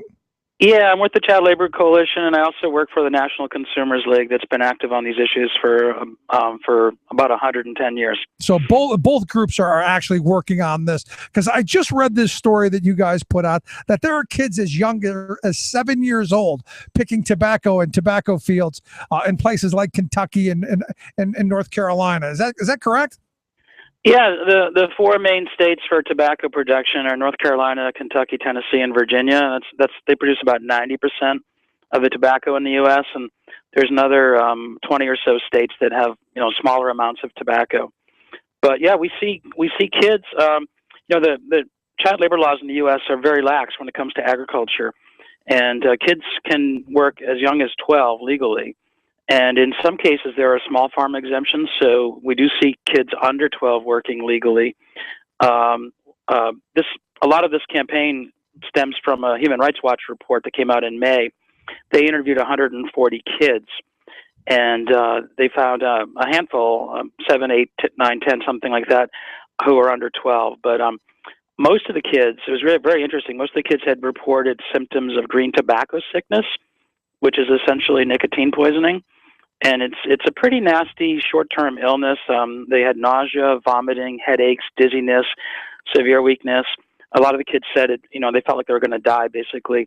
Your blood pressure goes up, your heart rate races, you have chills, cramping, sweating, you salivate, you have trouble breathing. It's just a really nasty illness, and most of the kids had gotten it. And, we're talking very young kids. So what do you say to the person who goes, because I think most people, when they think of, or they've led to believe that when you think of farming, well, it's family farmers, mom and dad are out there with the kids, and mom and dad would never let anything bad happen to the kids. Is that the case? Is that what we're seeing, or is it something else? Well, I should preface everything by saying that, in this country, there is a family farm exemption for the children of farmers. They're exempt from labor laws, so we're not really talking about those kids. We're talking about kids who are being paid wages, and a lot of these kids are actually kids from Latino immigrant families. The kids may be U.S. citizens, but their parents are often immigrants, and they're poor, and they go to work in the fields because of poverty. But we think that this particular kind of work is too dangerous, and we think we don't allow 12-year-olds to smoke cigarettes. You can't go into a store and buy cigarettes because of nicotine poisoning. So why would we allow them to go in a field and absorb it through their skin and become ill? Yeah, I mean, when I read the part about, you said that these kids are putting on these black plastic trash bags and sticking their arms through in the hot sun so that they don't get too much of this dew laden nicotine all over them. The image, because I got kids, I got a 6 and an 8 year old, and I can't imagine my youngest kids doing anything like that. Yeah, you're absolutely right. You picture the leaves there. The leaves are often taller than the kids, so they may be like 6 feet high at their highest point. And they're often wet. The wetness actually makes the nicotine absorb faster, and it deposits a kind of tar-like residue on the kid's skin. By the end of the day, they're covered in this goop, and they do wear garbage bags to try to protect themselves. And just imagine the heat in a 100-degree field. You're wearing a black garbage bag. It's just got to be brutal. It's very difficult work on its own. Even without the nicotine poisoning. But then you add that. And also, they're exposed to a lot of toxic pesticides in those fields, too. Now, I was going to ask you about that, because one of the things that we've talked with tobacco workers in the past, and one of the things that they do is they actually cover the whole part of the field so that when they drop the chemicals on it, they stay in. And supposedly you're not supposed to be going into the tobacco fields while the covers are on, but we've talked to a number of people who have been forced into that. So I can't imagine both scenarios, the nicotine and the chemicals both being present, especially when you're talking about kids as young as 7 years old. Yeah, you're absolutely right. We hear those stories too, and we've also heard stories. If you look at the Human Rights Watch report, there were stories of kids working in the fields while planes were spraying adjacent fields, and with air drift, the kids were smelling the pesticides and becoming ill sometimes. So it's crazy to have little kids being exposed to these things. It's crazy really bad. having anyone being exposed to these things, Reid. You're absolutely right, and one of the problems is that adults aren't paid enough wages to do this kind of work because it's dangerous and it's difficult and it's just very backbreaking. And we don't want to shift that burden to kids. It's bad enough that adults are having to do it at low wages. We want adults to do it, but we want them to be paid better. And we want them to have the proper protective equipment and to be able to take care of themselves. But when you ask a 12-year-old to protect themselves from these dangers, which aren't very well known to the workers, they know they become sick, but they don't really quite understand, what's happening to them or how to avoid it, except for wearing the garbage bags. Right. You're listening to the Rick Smith Show here with Reid Maki. He's with the organization, the Child Labor Coalition. He's their director of child labor advocacy, and he's the coordinator there. If you want more information, nclnet.org is the website that they're pushing. You can just click on his name at thericksmithshow.com. It'll take you right there. Let me ask you, Reid, how do we compare around the rest of the world? I mean, we like to think of ourselves as, we're number one. And we like to think that we're better than everyone else. How do we compare to the rest of the world in this? Well, there are about 15 countries around the world that have a pretty serious child labor problem in tobacco. A lot of those countries have better laws than we do, and they just don't have the capacity to enforce them. We don't have good laws. We need much stronger laws. We think that that people should be adults to work in this industry doing this crop. There has been some movement with the industry where they are starting to realize, some of the grower groups have said that kids under 16 shouldn't work in these fields, and that's a big step forward. It's not all the way, but yeah, we definitely think that the U.S. laws have to be improved. It's just imperative that happens soon. Now, is there any motion on this? Anyone in particular doing any work that we should be supporting? Yeah, actually, there's been some good action in Congress.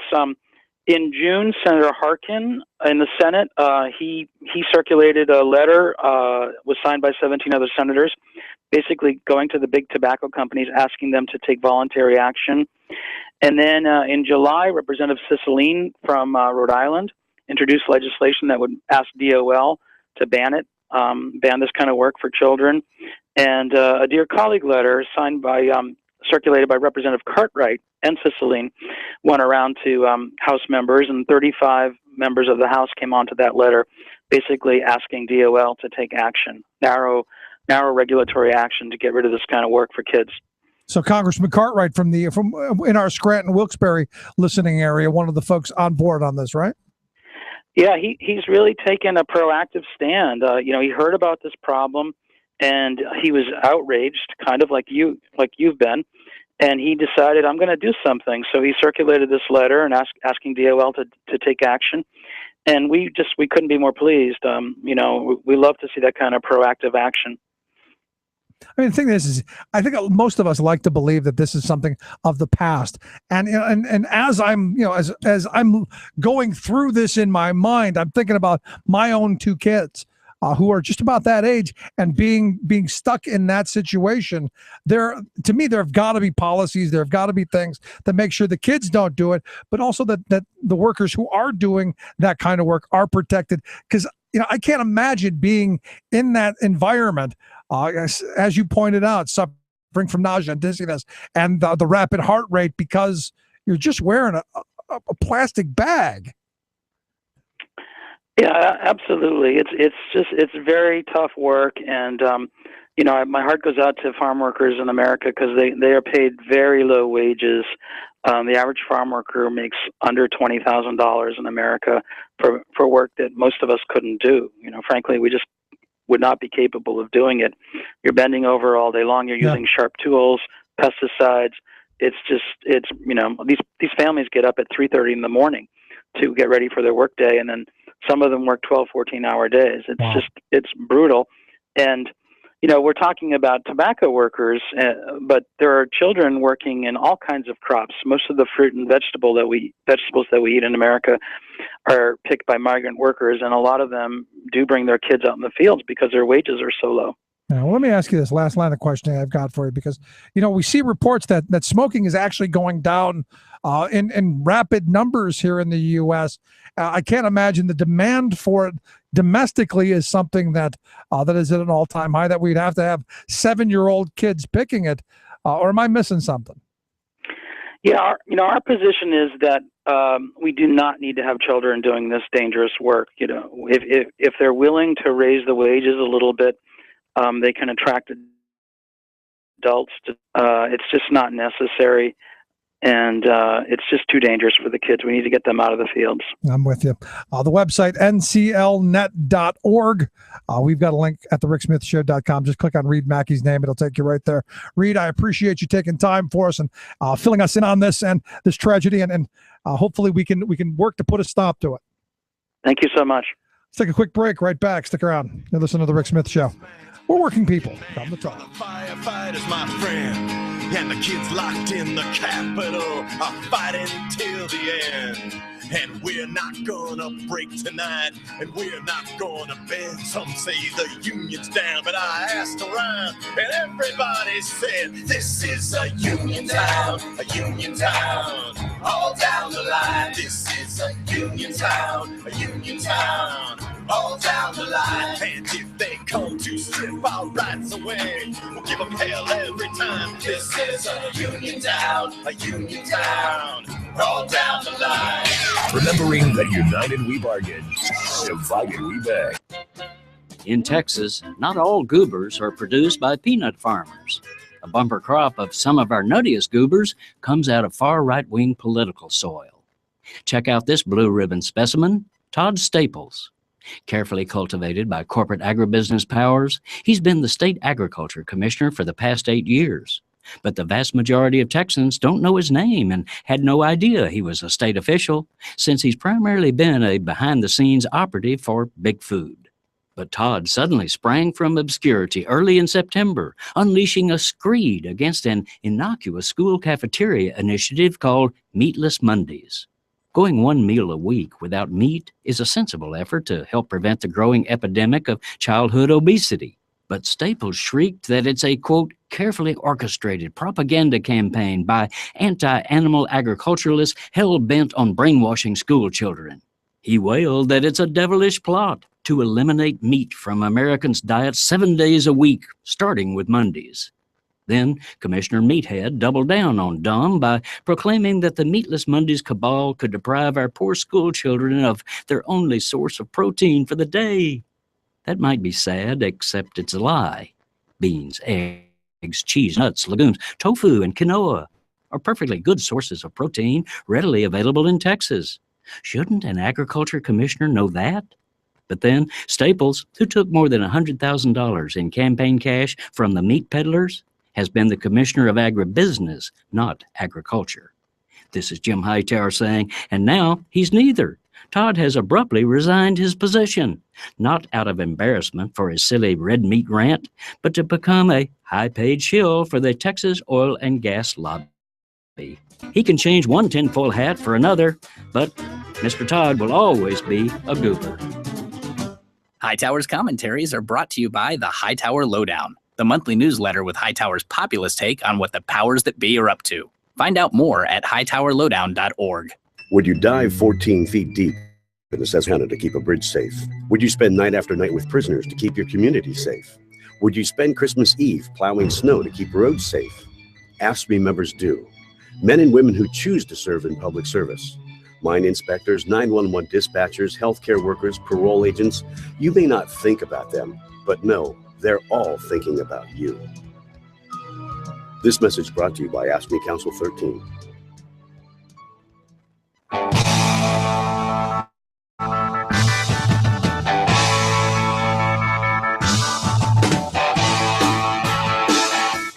Organizing America 3 hours each night. The Rick Smith Show. I tip my hat to the new Constitution. Think of my for the new revolution. Sliding free with the change all around. Think of my guitar and bass. Just like yesterday. Then I'll get on my knees and pray. I can't get that out of my head. Green tobacco sickness. Green tobacco sickness. Imagine that. Imagine that you're out. And I had talked about this over the summer when we were doing the People's Tour for America. When we were out on the road, we were in Toledo, if I remember. It was either Toledo or Michigan. Either Toledo or Detroit. I'm not really, I think it was Toledo, though. And we had met a guy who was working with the Farm Workers Union to try and bring awareness to the horrible conditions in the field. And as I remember it, we were trying to get them to have us come down to one of the tobacco farms there in North Carolina. And I was going to spend 2 or 3 days, working in the farms, working in the fields, for the experience to bring back here. And for one reason or another, and I had heard all of these horror stories of, oh, Rick, you don't want to do that.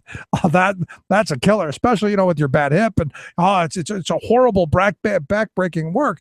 And then you throw this, and I've heard this term before, the green tobacco sickness, to where these huge, massive tobacco leaves, just dripping with not just the dew of the morning and the water that they put, but also the chemicals that they drop all over it, and it literally gets you high. I mean, really super, and not high in a good way.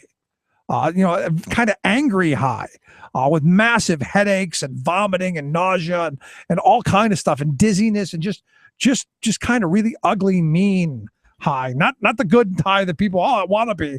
This just kind of this horrible feeling. And as I remember the guy explaining it to me, I remember going, why would anybody subject themselves?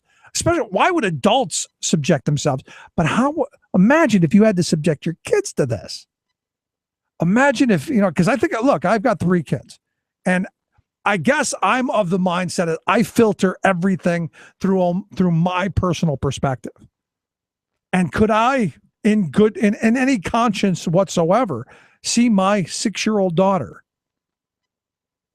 go walk into a field wearing a bag, knowing that in a couple of hours going to be covered with this nicotine stew, so that some corporate fat cat could get rich, so that some shareholder could put more money in their pocket because we're still selling tobacco and cigarettes overseas? As I understand it, here in the U.S., smoking has dropped from about 45% of the country back in the 50s. Can you imagine that? Almost half of the nation were smokers. I think about my grandmother, my grandparents. My grandfather smoked for a number of years, quit cold turkey one day after he started to cough. My grandmother smoked up until a couple of years ago, and we still think she's sneaking a couple on the side. But that generation, they were told, thanks to the likes of Ronald Reagan, not a cough in the carton. I'm a doctor. I play doctor on TV. It's now down from 45% down to about 18%. And in fact, you've got companies who've decided that they're not going to sell tobacco products at all, taking it off the shelves, because it's still diving. Because any rational, thoughtful person is going to look at smoking and go, if I use it exactly the way you're supposed to, which is you breathe it into your lungs and you die. I mean, just that's my take on it. And I know the tobacco industry is not thrilled with it, but the reality is, think about that. And the effects of this on children, 8, 10, 12 hours a day, day after day after day, week after week, month after month, year after year. Horrible. I mean, I can't imagine sending my kids. And I'll tell you exactly the kind of person I am. I've always said this, and anybody who's ever worked for me or with me knows, I won't do anything that I don't expect anything. If I expect you to do it, I'll do it. I'm not going to put you in a situation that I wouldn't put myself in. That's just how my mind works. So I don't know that I could be a corporate CEO, especially of the tobacco industry or a chemical company. I don't know that I would be willing to put workers in positions that I know I wouldn't put myself in. But that's what we're doing to these children.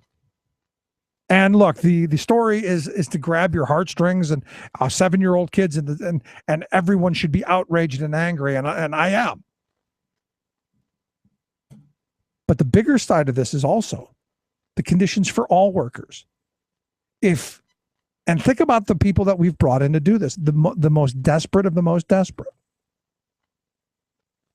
And we've dehumanized them to the point where, wow, who cares? They're just illegals. We hear that crap all the time.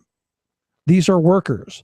These are, and it goes back to, for me anyway, back to that idea of an injury to one is an injury to all. I don't care if they're from Mexico, Haiti. I don't care if they're from Germany or Hawaii or from Mars. A worker is a worker, and they should be protected because it doesn't matter. Cross-border, cross-country, cross-state, cross-town, I don't care. Workers should be protected. Because at the end of the day, if we allow one person in one place to be exploited and to be put in a desperate situation where they're willing to work for nothing in horrible conditions, eventually that pulls us all down. You have to see that. You have to realize that. And if we're going to allow other people's children to walk into tobacco fields and get the green sickness, do we have a choice to protect our kids at some point down the road or our grandchildren? Oh, Rick, you're just going out of the deep end. I'm telling you, 30 years ago, my grandparents couldn't have imagined the world that we live in right now. Couldn't imagine it. My grandmother tells me the things that workers put up with that I can't imagine it. Would have never.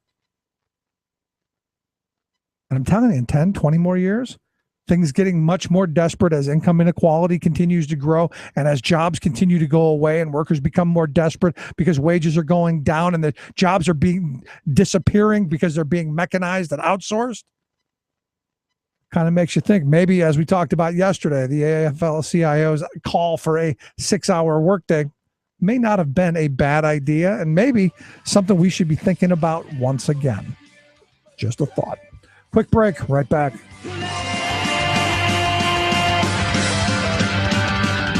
he said I was once like you, and I used to protest too. But the powers of be were too great, so walk away from the rebel faith.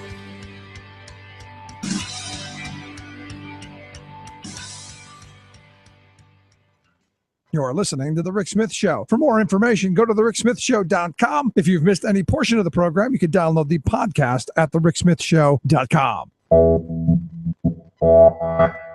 You're listening to WIN, Workers Independent News, a production of Diversified Media Enterprises. I'm Doug Cunningham. The Coalition to Save Our Social Security Thursday unveiled 500,000 petition signatures demanding that Social Security field offices remain open in communities across America. The coalition consists of the American Federation of Government Employees, Social Security Works, and the Alliance for Retired Americans. They say budget cuts have degraded the Social Security Administration's ability to provide service to millions of baby boomers becoming retirement eligible. The coalition is insisting that field offices are vital to provide proper service to people eligible for Social Security. Public Citizens Global Trade Watch says the Obama administration's insistence on the Investor-State Dispute Settlement Clause in the Transatlantic Pact could scuttle the trade agreement between the EU and the U.S. Global Trade Watch's Lori Wallach says that the ISDS regime gives new powers to corporations to attack domestic policies in the U.S. and Europe. Wallach says Obama wants a parallel legal system for foreign corporations and there is growing European opposition to it in the trade negotiations. The European Commission President, the German government, and several large voting blocs within the European Parliament have all voiced opposition to the ISDS, according to a new report from Global Trade Watch. In the U.S., opposition to the ISDS provisions giving corporations power to attack domestic policies includes labor, environmental, consumer, and health groups, as well as the Tea Party and libertarians. Wallach says a slew of domestic laws are being attacked in what she called these corporate tribunals. The SEIU-affiliated Workers United rallied in Brooklyn Thursday, calling on Marymount Corporation to negotiate a new deal for workers that includes fair wages and affordable health care. The low-wage, mostly immigrant workers prepare and deliver food to more than 200 schools. SEIU says Marymount has a terrible record as an employer, and the union asserts that Marymount owes more than $80 million in back wages to Worker City. A bill has been introduced in City Council to end the city's collaboration with what immigrant rights groups say is unjust deportation machinery. The bill would end New York City's cooperation in honoring hold requests by Immigration and Customs Enforcement placed on immigrants in city jails that ICE believes are subject to deportation. Currently, ICE can place these holds without judicial warrants. The New York City bill would stop that practice, refusing to honor holds unless a judge had issued a warrant for a subsection of immigrants who have been convicted of violence. Workers Independent News puts workers and their unions on the national radio news airwaves every day. To help keep labor's voice on the air, go to laborradio.org. Rebuilding America. The Rick Smith Show. The walls come tumbling down. The walls come crumbling, crumbling. The walls come tumbling, tumbling down. Oh, yes, yes, yes. It's Manufacturing Day. Today we talk about making stuff. The sad thing is, one day of the year, and one day. To me, Manufacturing Day and buy it here and look for the union label day, that should be every day. Every day when you go to the store, you should go, where's that product that I made or my neighbor made? As that old saying goes, the job you may be saving may just be, your own. But here we are on National Manufacturing Day. Same day, oddly enough, that the job numbers come out, 248,000 new jobs. Got to wonder how many of those are part-time jobs, service sector jobs, picking up after people making minimum wage. Those are questions, which is why we've asked our good friend Dave Johnson from the Campaign for America's Future, one of the bloggers over there, also one of the fellows. Dave, thanks for taking time for us. Hey, it's great to be on, Rick. Always. So the big job numbers, 248,000. Is that a number? Are we happy with that? That's not a bad number, but there's one more number came out today too, and that's the trade deficit numbers, and these are all linked. Yeah, 248,000, not bad, considering when Bush left office, we were losing 850,000 jobs a month. So yeah, 248 is not bad. And by the way, we've now had the longest stretch of private sector job gains in the country's history. Right. By the way, and nobody's feeling it. Well, I think most of the people aren't feeling it, Dave, because most of the jobs that are being created are part-time jobs that pay crummy wages and they don't have union benefits. And to me, is that really a recovery when you took what used to be a full-time job and then created two part-time jobs with no future and no security? Is that really a recovery? Well, here's the key numbers on that. The new jobs. I think that was 4,000 manufacturing jobs gained. Okay, 248,000. So that's just what you just said.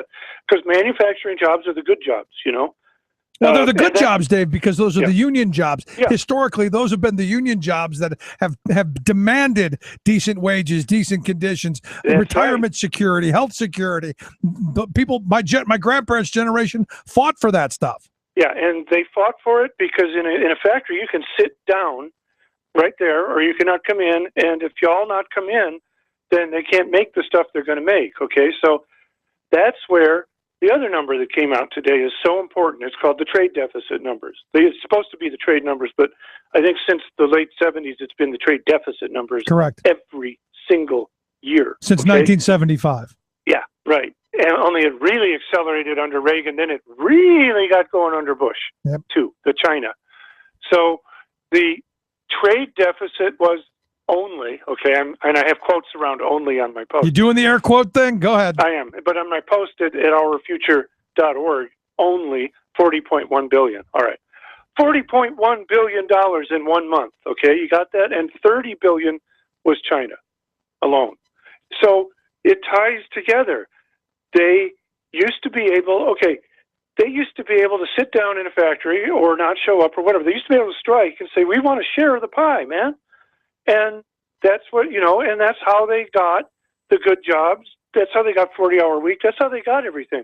And then the government came along and said, look, you have a right to unionize. We got to balance the power of these big companies. And the way we're going to balance it is if people can organize together. It's called democracy. Yep. The union is just democracy on the job. And the government, as a democracy, we could vote in people who said that you can do this, that you can, we're not able to get everything done for everybody. We can't raise the minimum wage. There's a lot of obstruction and everything, but at least you can organize smaller democracies on a local level in your factory and say, we're going to demand a share of the pie. Okay, so then they started saying, and by the way, there's a whole other factor here. Democracies, we used to have border tariffs, okay? We used to say, we're a democracy, we've got these rules, and places that aren't democracies don't have those rules, so we don't want to let it be an advantage for them to not have these rules, and then they can make stuff for less because they don't have to have worker safety, they don't have minimum wages, they don't have 40-hour week, all these things that we got together and we said, well, we're going to protect our democracy. Protect is a big word here. So we're not going to let them bring that stuff in unless they pay a big tariff to balance out that advantage that they get from not having a democracy. And we would charge a tariff, and so their goods were not that much cheaper than ours. So we could sell on an equal basis in this country. And then because we had this tariff money coming in, we would build roads, good schools, and all of that, and all the things that used to make our economy have all kinds of advantages, where the American system, and by the way, that system of tariffs at the border was called the American system, so that the American system could then be prosperous and productive and efficient, because we could then compete out in the world as well. It was called protectionism. Yeah, we were protecting democracy. These trade deals, they came along and they said, well, we're going to start letting stuff in from places that don't have democracy, like China. Well, we, of course, wouldn't have ever agreed to that, but people were tricked, and other things happened to get these agreements. So we let stuff in from China. They don't protect the environment. They don't protect job safety. They don't have a good minimum wage like we do or anything.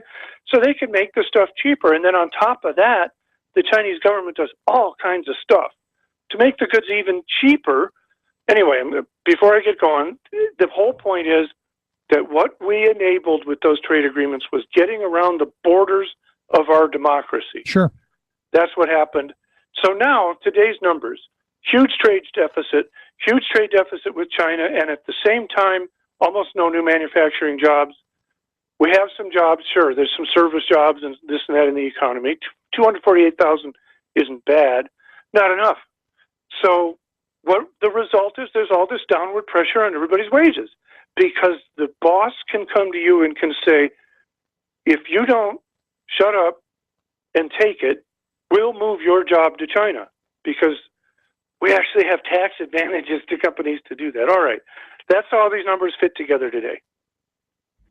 And it goes back to what we've been saying on this program for years now.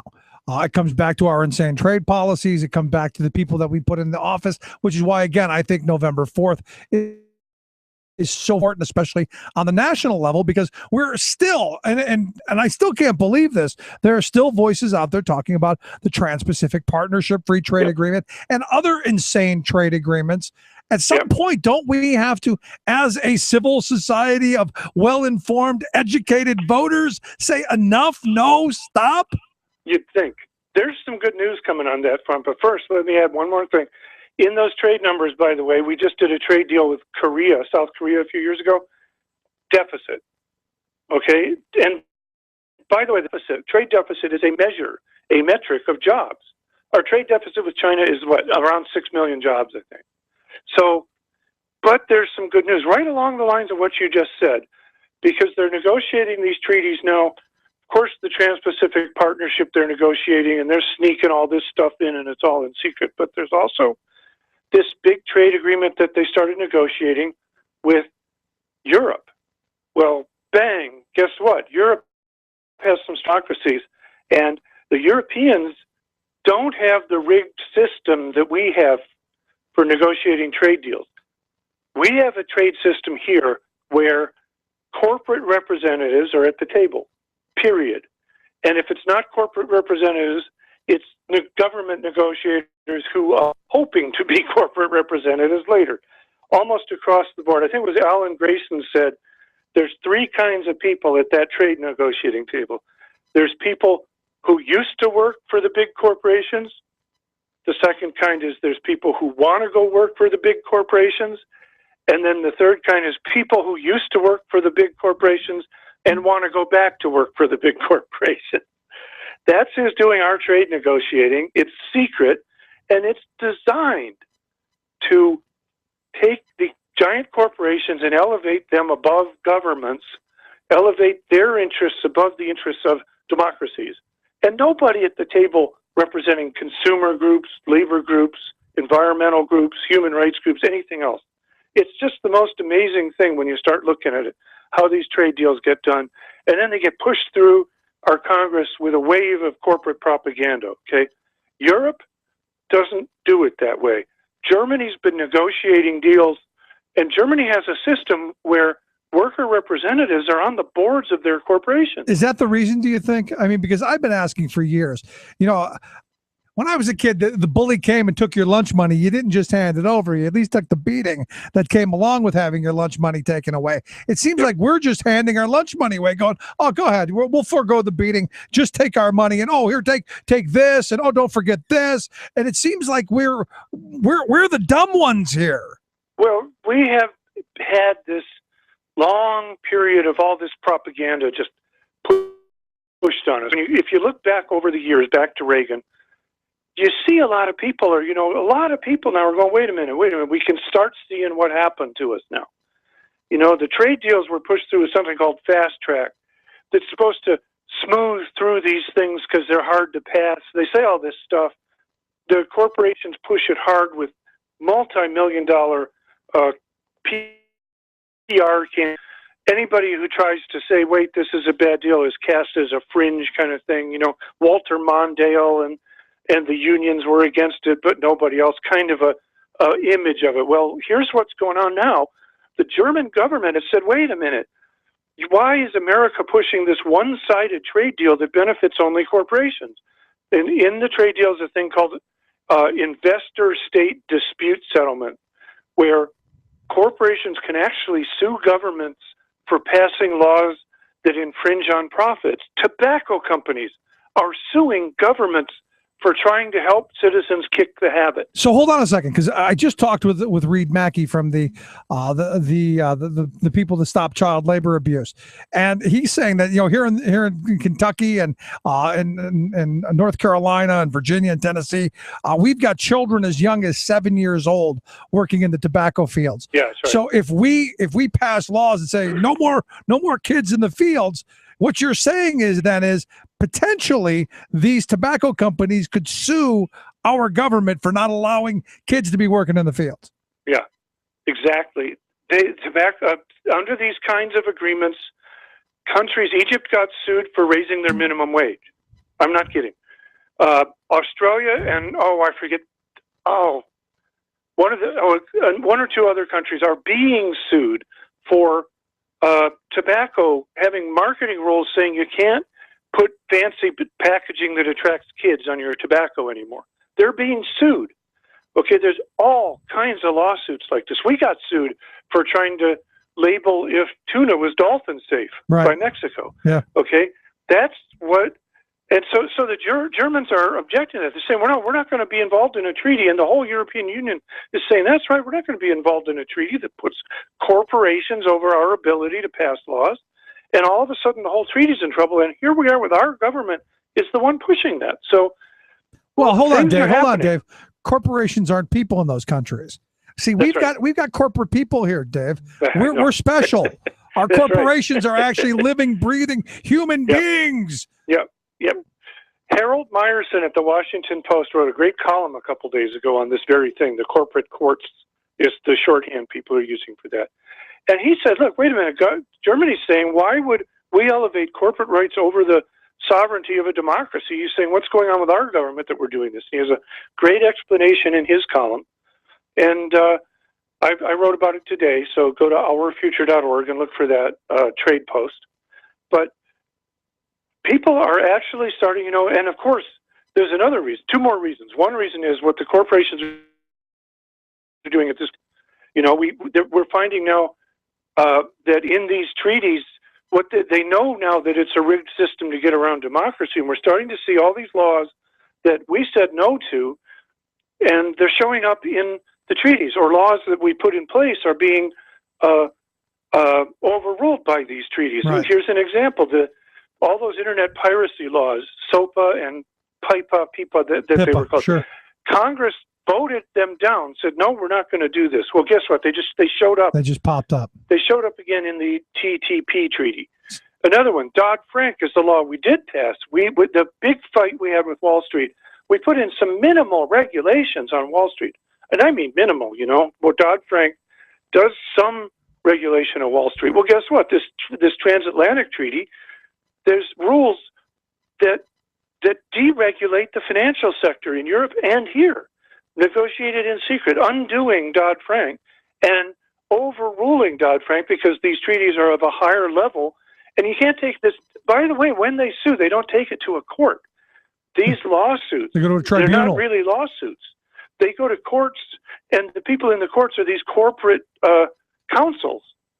So it's not even the government. You're not even hearing them in the courts. You're hearing them in these corporate courts, where the people on the courts are all put there by the corporations. Well, Who do it you think's sounds going to win? It sounds just like what's going on here in the country. I mean, the global planners are they're foreseeing down the road what the world's going to be like, and it's not. You're not going to have civil courts.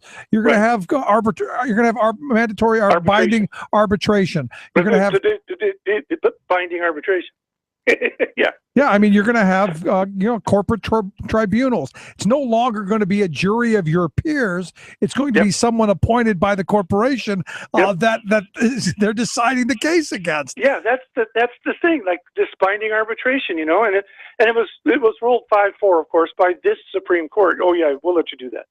And you're right. The corporations pick the arbitrators, and the arbitrators know that if they ever rule against the corporation, they'll never get picked again. So they're out of a job. It's the most amazing thing. And we're seeing, so the corporations understand now that they need to get around democracies. And in some of the stuff they write, you should read this stuff. They talk about how democracies, are so bad for us. And we've got to get around it. They call it the whims of mobs. And, it sounds like libertarian ideological stuff, about how the mob is going to take our money, so we got to get past the mob. Taking us back to the unwashed masses and the rabble. That's how they see us. So the good news is Europe said, no, we're not going to do this. Hold on. So that treaty looks like that stuff's not going to be in the treaty. And the AFL-CIO is starting to look somewhat optimistic that, hey, maybe we could get a good treaty that starts to enforce worker rights, not undo them. I've said it before. Imagine a trade treaty where they say it's illegal under this treaty to threaten to move someone's job to another country. That would never pass. Can you imagine? I mean, think about trade. Why couldn't you do that? That you make, if democracies made these treaties and they wanted to protect the democracy against some dictator in some dictator somewhere who's got people living in barracks and pollutes the environment. Oh, wait, that's China.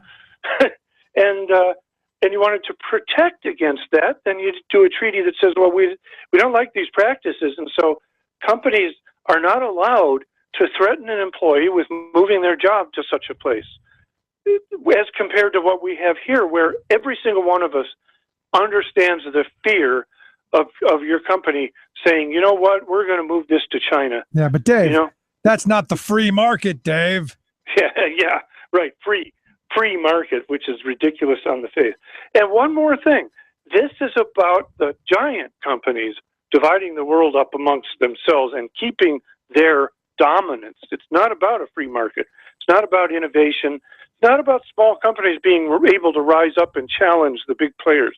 Not at all.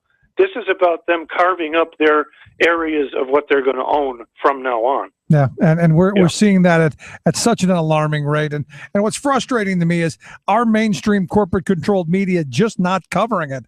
We're not seeing any of this stuff. And there's part of me that goes, well, duh, they're owned by the same corporations. You think you're going to see any of this stuff by our media being owned by the war machines or these big multinational corporations? Hell no.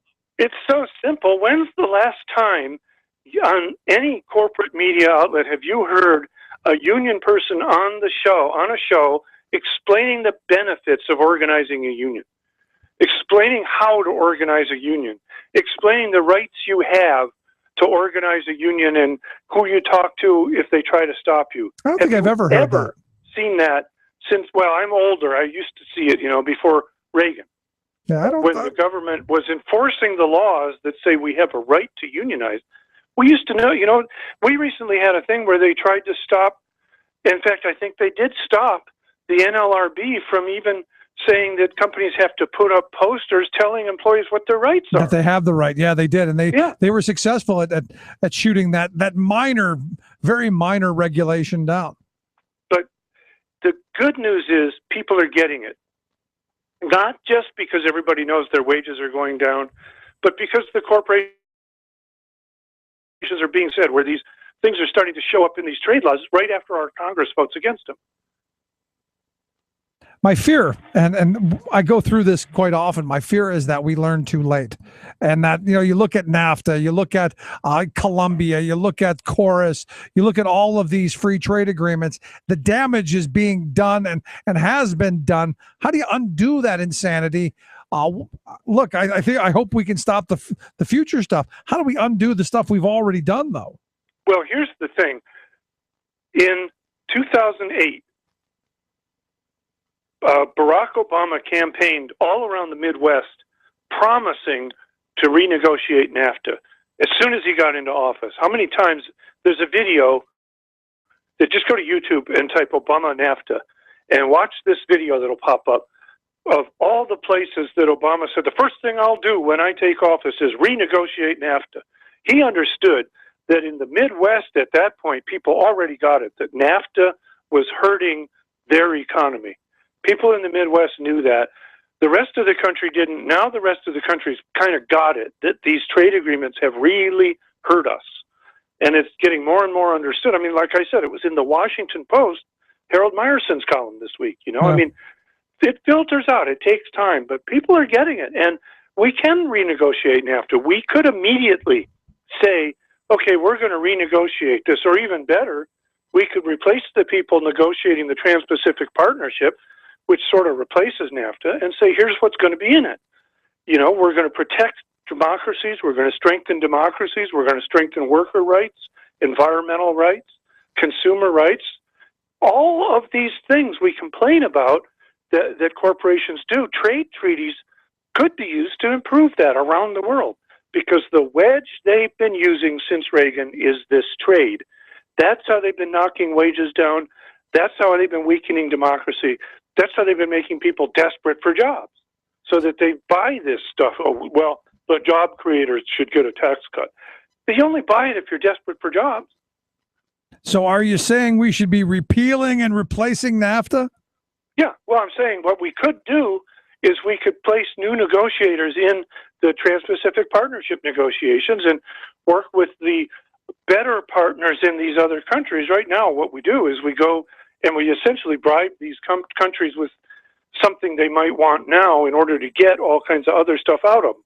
Like Vietnam is in that treaty. Well, Vietnam's offering up its citizens at, 50 cents an hour, but in exchange there's some things that the people who are doing the offering will get. We could change that, and we could demand that Vietnam have all these kinds of rights to organize and a minimum wage and all kinds of things if they want to be in this treaty. We could do that tomorrow. Yeah, well, The hope is that you're right. The hope is that we're waking up, and the hope is that we're doing it quickly. November 4th coming right around the corner. To me, while these job numbers not bad, still not good enough, especially when you look at the fact that average weekly earnings actually went down, as did hourly earnings from the month over last. We're not going in the right direction. And it comes down to our policy and the people that we've put into these positions, Dave. To me, it is that simple. Yeah, it is that simple. And you got to make this direct relationship between that $40 billion trade deficit and everything you just said. That's the wedge. If you don't, you've got to be worried about your job because we could move it to China. And that $40 billion a month going out, $30 billion to China, that's what that is. That's jobs going out there. And it's illegal to have imbalanced trade, by the way. It's bad for the world's economy. It's against our laws. It's against the trade agreements, but the trade agreements are so favorable to certain powerful interests that they don't do anything about it. And that's what's always been frustrating to me. Yeah. There's recourse out there. It's just that because our political system is so bought and sold by corporate money that we don't go after the things that we rightly should and have the ability to. It just seems ridiculous to me. Right. And to get a handle on what you mean by corporate money, solar and wind companies are corporations, but they're up against the big corporations that have the power. It's not even corporations. It's about the influence of people who already have money to keep their current advantage and get, it's called rent, out of the economy. Yeah, well, the hope is that we are waking up, and the hope is that the work that you guys do over at the Campaign for America's Future, and you guys coming on here telling our listeners, we preach the word and wake people up. Dave, I appreciate you taking time for us. It's always great having you on the program.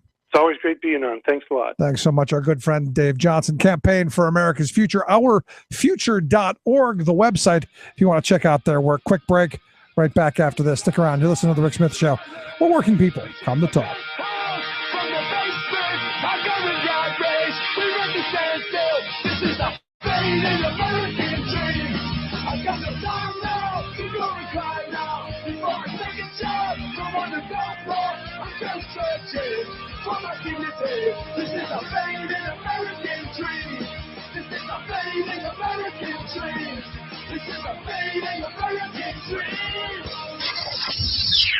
You're listening to The Rick Smith Show. Here to preview the day ahead I'm Luke Vargas with the Talk Radio News Service. Hong Kong protesters have set Thursday as the deadline for China to reverse its decision limiting who can seek election in the city. If they don't receive those concessions, there is talk of expanding demonstrations and calling for a labor strike. 2 days after the U.S. announced its first Ebola case, the disease will be in focus in London Thursday, as British Foreign Minister Philip Hammond hosts a pledging conference to rally support for humanitarian assistance. And a new report by the analytics firm Experian will detail the extent to which parents underestimate the costs of their kids going to college. In the UK, it's a 40% lowball, and nearly 70% of parents end up bailing their kids out of an emergency while they're at school. Check out the full report online at experianplc.com. And that is your day ahead. There isn't anyone immune from globalization. In fact, the confluence of greed and geography blends seamlessly over all of humanity. As the American workforce has become more sophisticated and smart, corporations have become less agreeable. Of course, there were numerous road signs that led to globalization, and at this point, somewhat improbable that any single cause could be raised from the economic wreckage it has created. However, 1976 may have been a high watermark for the American economy, where a change in the tax code emboldened corporations to move more operations overseas. Where these gutless entrepreneurs once shuttered factories in the Northeast and moved them to southern localities, they were now served up by the U.S. Congress, a world plate For even to their insatiable greed, the possibilities seem limitless. The assault on American workers continued in the 1980s when the Reagan administration further retooled the tax code to allow foreign investors to set up American subsidiaries, thereby artfully managing the exodus of U.S.-based corporations. The unseemly alliance between Congress and corporations offers little solace to workers, but does shine a perpetual light on the misgivings of unregulated money flowing into the pockets of greedy politicians. Unions, while greatly weakened over the last 2 decades, continue to mount credible defenses, proposing balance, equity, and fairness for workers over the broader brush of Congress that would have us believe that globalization can regulate itself. This Rick Smith Show Labor History Minute is brought to you by a grant from the Labor Education Center at IUP. For more information, go to www.thericksmithshow.com. Chances are, when you took a shower this morning, an AFSCME member made sure that water was clean. When you drove to work, an AFSCME member maintained the road. When you rode an elevator, an AFSCME member inspected it. I'm David Philman, Executive Director of AFSCME Council 13, the American Federation of State, County, and Municipal Employees. AFSCME members enforce regulations, keep prisoners behind bars, take care of patients, protect the environment, and more. The work isn't glamorous, the salaries aren't high, but AFSCME members serve the public in every aspect of our daily lives. Chances are, you'll never see that AFSCME member working in a sewage plant, diving underwater to repair a bridge, or answering a 911 call. But aren't you glad they do? For more information, visit AFSCME13.org. We are AFSCME.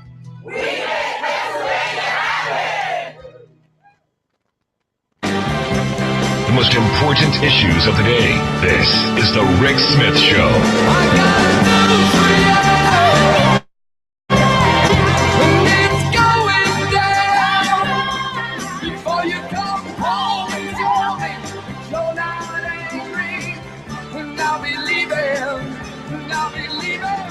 Well, looks like we found voter fraud. Yeah, found some voter fraud in the great state of Arkansas. That's right, Arkansas. Some voter fraud. Turns out I love this. The woman running for attorney general, the nice lily white woman with the blonde hair, very pretty woman, very angry, very pretty woman, thrown off the voter rolls for voter fraud. Turns out our Miss Rutledge registered in multiple states in addition to Arkansas. She voted by absentee ballot in Arkansas after registering to vote in Washington, D.C. Then she was removed from the voting rolls by the Pulaski County clerk there, and they're crying foul. They're crying politics. Oh, how could you block this woman's right to vote? And now she might not even be able to vote for herself. I find that utterly hysterical. Anyway, let's find out what's going on around the world and in Washington, D.C., or actually in New York. Luke, the news service. Luke, thanks for taking time for us. Sure thing. So do you find this as funny as I do? This woman who clearly registered to vote in multiple places now, as the law states there, kicked to the curb. You know, all I can think about is Scott Brown's appearance on the radio a few weeks back where he encouraged people in Vermont like him to just come over, do a same-day registration on Election Day, and vote for me. And the fact that he was forced to recant that statement after some legal groups in New Hampshire said they were going to file suit for encouraging illegal behavior. I don't have too much to add, but boy, it's just getting more and more difficult to vote in this country instead of eat. And geez, it's hard to keep it all sorted out. Just nuts. Let's get to the big news. Evidently, Ebola popping up everywhere now, huh? Well, not really. I mean, look, we've had a potential case in Washington, D.C. The CDC hinted on whether that individual's test results have come back. It's my understanding that they're still out and waiting to confirm whether or not his symptoms are Ebola. We heard from the CDC in a phone call this morning a little more detail about the extent to which they're trying to do this patient tracking or contact tracking, as they call it, in the Dallas area. There are 100 people who were included in the sort of first wave of people they were going to be monitoring. They've since reduced the number of people they're actively monitoring each day to about 50. And of those, there are only 10 where they think there's a moderate to high chance of any sort of transmission. And as of today, people who are being monitored have shown any symptoms. So, with bated breath, we cross our fingers and hope that things stay there. But they are urging calm. And it does not seem to be, though, that this is really calm in the United States. I have to say, doing radio stations all over the country the past few weeks, I've seen very level-headed commentators turn into absolute panic monsters, as if the whole country was about to fall ill here. So that's all I keep seeing, though. That's all I keep seeing, though, Luke. In fact, I saw that in Atlanta, there was a jail. We're not taking any more inmates. No more inmates, because somebody may have possibly been near somebody who could spell the word Ebola. So no more inmates coming in. And I guess now they've tested the guy and said, no, he doesn't have it. But it was all the rage. I got emails and, they're not taking prisoners in Atlanta. Calm down. Take a deep breath. Relax. Yeah, I mean, the latest issue that everyone is harping about is that we need to, prevent anyone who's gone to these countries from entering the United States. And I went over the numbers a few minutes ago for Sierra Leone, Liberia, and Guinea, the three countries where there have been the majority of the infections. And of the combined populations of close to 21 million people in those countries, only about 7,000 people have become infected. This is about 1 in every 3,000 people. And by and large, we're dealing with people who are very poor, have extremely limited mobility, money to be able to travel abroad. So the risk really that one of these people is going to make it out of the country is very small. Obviously, people would point to the fact that this one gentleman did make it to Dallas and say, look, this isn't true at all. But the numbers really just do not confirm, at least to me, the sense of so much panic here. And I will point out from sort of another United Nations angle here, we've been watching Sierra Leone and Liberia very closely the past few years because they have sort of been the development darlings of the world. I mean, these countries are achieving the highest GDP growth in the world right now. Sierra Leone, at least before this crisis, was at the very top, achieving over the past 3 years about 15% GDP growth annually, which is really astronomical. Right. And their development metrics have been really encouraging. I mean, we're ending in a pretty major way or slowing down, hunger in these countries.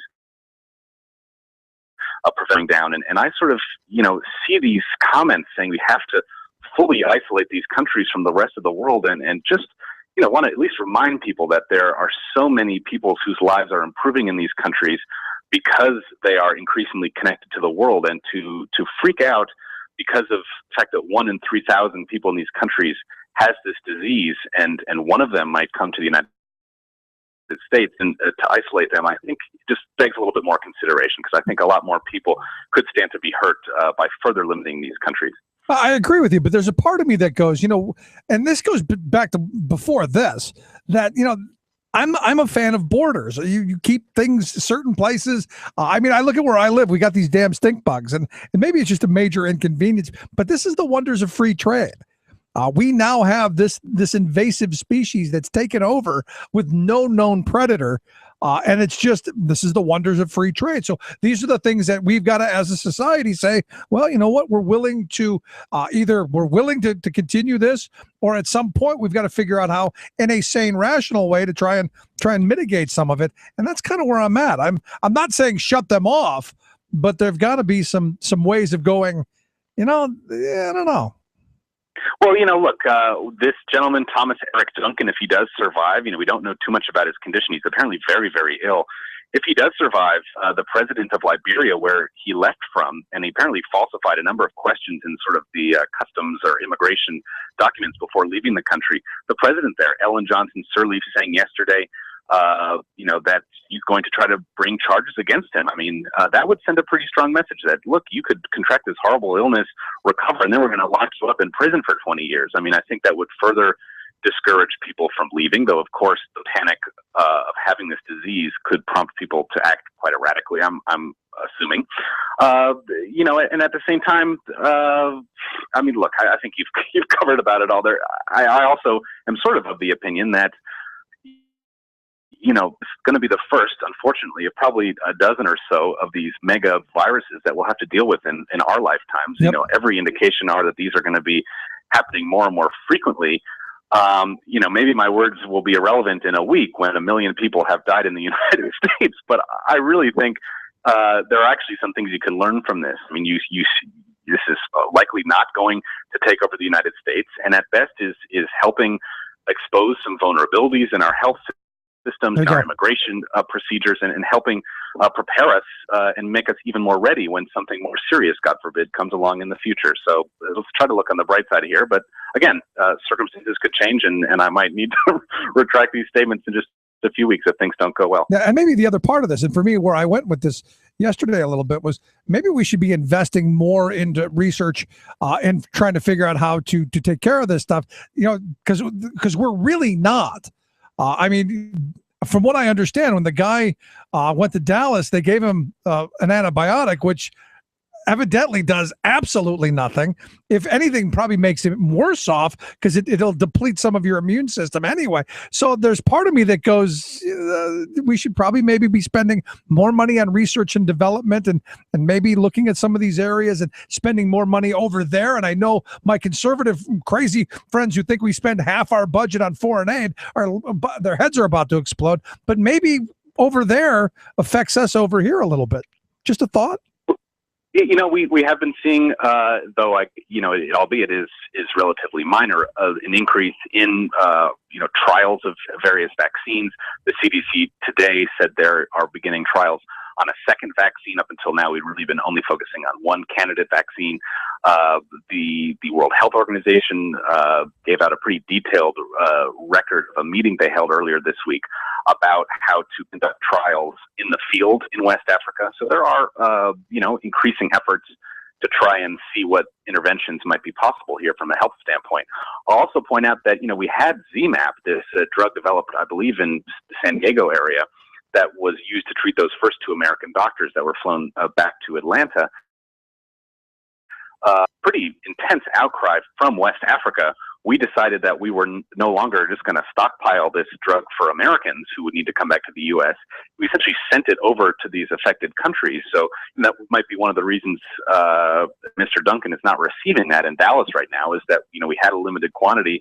And for, purposes of beneficence and social justice, which are sort of bioethical considerations you usually use in these kind of instances, we decided that it wasn't good for us to hoard it, and we've passed it along to other people. So he's receiving the same kind of care, or rather, obviously very much higher than in a lot of these countries, but he's not getting any, specific medical treatment that's in any way special. There you go. All right, let's move along. I see the photos from Hong Kong, and wow. What an display of democracy and a protest and civil disobedience and the whole 9 yards. Tell me what's going on. Well, these protests have been very peaceful over the past few weeks. I'm sure you've talked about them with some of our other guests, but these are obviously pro-democracy protests. They're angry at the fact that China in 2017 would be selecting the roster of candidates who could be the next, basically, chief executive of Hong Kong. And these protests have been so peaceful all week and really inspiring. They're led by college kids or even younger in some instances. They've been entirely peaceful until today. There were reports this morning that a bunch of mobs essentially converged on these student demonstrators. A lot of people are saying they were quite old compared to the protesters there, people who looked sort of poor. And they just started attacking these students. There are indications about 130 to 150 people have been hospitalized with various injuries from these confrontations. And it's fueled quite a lot of speculation that these, thugs essentially were just poor people who were paid by pro-Chinese business interests in Hong Kong to try to just disperse the crowds a little bit to cast them in a more negative light. And I immediately thought of my time in Kiev, where at those Maidan protests, we would regularly see or hear about sort of people who infiltrate. They don't seem to have any previous connection with the cause. They don't know anyone there. They're from a different part of the country. But there were groups of sort of bandits, people who, were allegedly being paid off by Russia to try to turn public opinion against these protests by just starting up little fights and making it seem like a decision that you wouldn't want to make if you're a family. You're not going to take your kids out to the protest because there's a risk of violence. And so there are fears that this is what's happening in Hong Kong, that these peaceful protests are being co-opted by more, extreme individuals. And we'll see how it plays out in the coming days. Yeah, your agent provocateurs. I mean, you go back through our labor history, and you look at Haymarket, and you look at Homestead, and you look at a lot of these places where those initial sparks. There's a lot of evidence now that it was people who were paid for by these companies to stir trouble up so that the heavy hand of the law could come down and you could have the justification to crush them.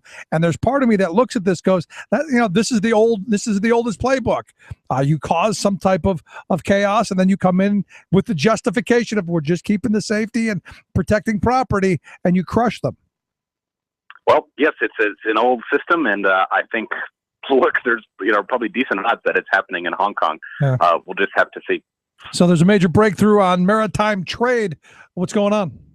Yeah, this is kind of cool. For the first time, a Canadian vessel has gone through the Northwest Passage above Canada, connecting the European economies with the Asian economies without the use of an icebreaker in tow. This has sort of been what's been required to make this pretty icy journey up until this point. You've got to bring a pretty intense vehicle along in order to plow, the ice sheet out of the way. And this vessel went through entirely on its own. It's on its way rounding Alaska now and heading down to a port in China. Again, this has long been discussed as the sort of, the route that everyone in the maritime trade industry wanted. It's 40% shorter than having to go through the Panama Canal. Right. And even though the canal is currently undergoing renovations, and there's a new one, I believe, going up in Nicaragua with the help of the Chinese, those canals are still pretty shallow. They don't accommodate the kind of vessels that would ideally be getting bigger and bigger and taking more and more cargo around the world. So this sort of opening of this new sea route is seen as a real boon for business, and we'll see. The amount of sort of icebergs floating around this region has decreased pretty intensely in the last few years, even as the polar ice cap up on the North Pole doesn't seem to be getting too much smaller. There's just less sea ice adrift, and that's made this passageway a viable shipping lane, and we'll see the extent to which it's increasingly embraced in the coming years. I think it'll be a big deal. Fantastic. Now you've given the climate change deniers something that see, look, it's benefiting us. We should continue. Great. Nice job. Congratulations.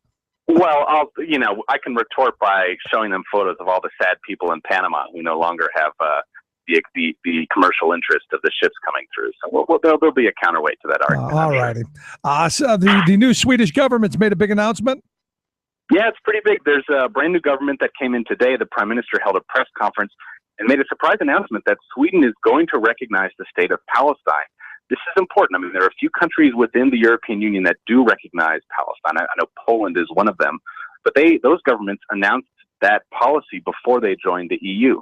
Sweden is now the first European Union country since being in the group to change its policy here and say, essentially, that a two-state solution requires mutual recognition. I mean, that's a quote from the new prime minister, which is a pretty simple and sensible phrase. I mean, compared to a lot of the jargon you hear here, the previous position of Sweden had been that until the Palestinians were able to control their own territory, they wouldn't recognize them as a state. That obviously hasn't happened, but the calculation has changed. The new prime minister says, look, we can't wait to start taking this two-state solution seriously, and let's, try to shake things up by trying to, galvanize more and more countries in Europe to recognize Palestine and see if that puts more pressure on the negotiating process. And it's worth pointing out, Sweden is a very powerful foreign policy voice within Europe, and there is a good deal of speculation, including here at the UN, that this is going to have an influence, that it will force other capitals in Europe to perhaps make a similar decision in the months and years to come. So we'll see about that. Interesting. And finally, I'm hearing whispers that Un may be done. Yeah, he hasn't made a public appearance since early September. Kim Jong-un over in North Korea. There's been a lot of contradictory statements from North Korean media about what exactly is wrong with him. Some people said he had some sort of viral infection. We heard then from state media just recently that he hurt both of his ankles going on a walking tour of a factory. I mean, that's not the best excuse I could come up with. Yeah, but, and that doesn't really play into the whole supreme being thing either. He can hit 18 hole-in-ones on the golf course, but can't tour a factory floor. There's a lot of speculation here. There could be a coup underway, that this lockdown of the Capitol means they're trying to secure any exit points from the city in case there were high-ranking officials who had tried to rise up against him. But there are commemorations supposed to happen, a big military parade, I believe on the 10th of October, and that's sort of the event the world is going to be watching to see if he makes an appearance. And if he doesn't, there's going to be a lot of explaining to do and perhaps a big shakeup in the country underway. So I was reading something earlier that said something about his sister maybe at the helm. Any? We heard about that earlier this week. It was just a limited number of articles saying she had sort of stepped up to be like a surrogate ruler, essentially, in his absence. That those rumors have not really gained much substance from the North Korean media. Again, they're basically just saying now that he has a minor injury. That's why he's not giving public appearances. But this line about her essentially stepping in to replace him as leader has cooled off quite a bit. And again, the North Korean state media is not the best. This is not, the Chinese state media where everyone is usually pretty lockstep. But it's especially contradictory messages the past few days, which is, fueling these rumors that something major may be afoot. Well, we better gear up the jet and send Dennis Rodman back. Maybe the worm will tell us what's going on. I don't know. Luke, I appreciate you taking time for us. Thanks so much. Sure thing. Take care. Luke Vargas, Talk Radio News Service. Quick break. Right back. Stick around.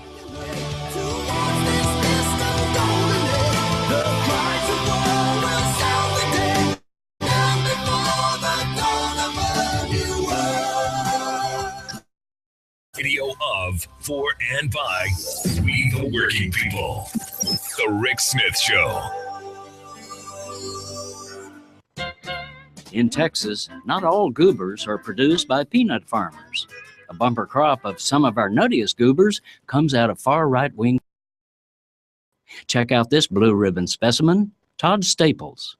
Carefully cultivated by corporate agribusiness powers, he's been the state agriculture commissioner for the past 8 years.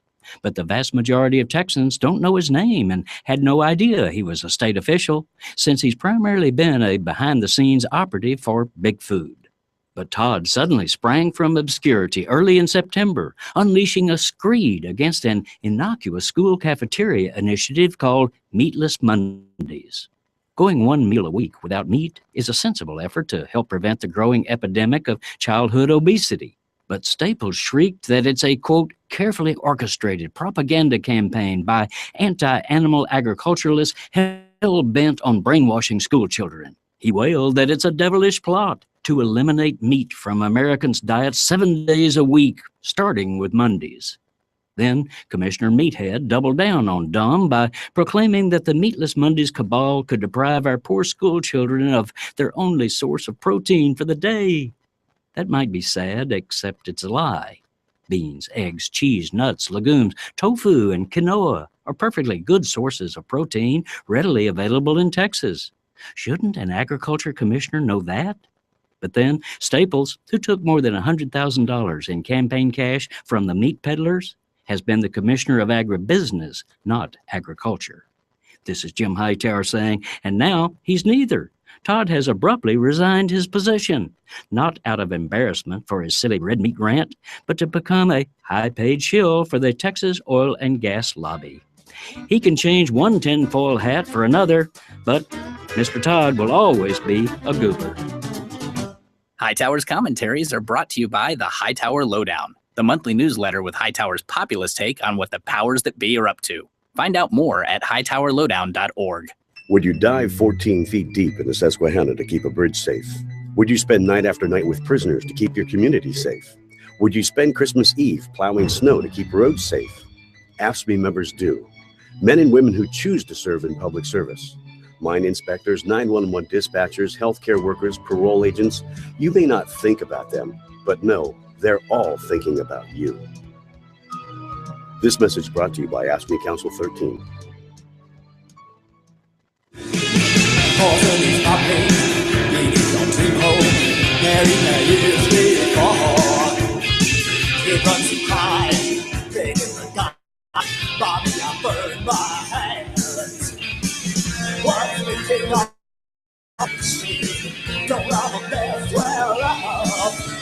So I took kind of a beating over this one.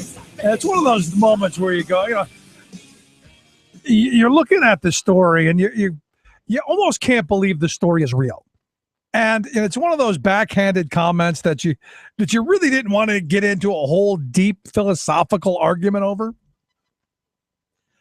Here's the story. Evidently, a white lesbian couple. And I guess anytime you start off, there was a white lesbian couple, you think there's a punchline. There's not. Evidently, the white lesbian couple who lived in the racially intolerant community of Uniontown, Ohio, as the Chicago Tribune points out, evidently they wanted to have a child.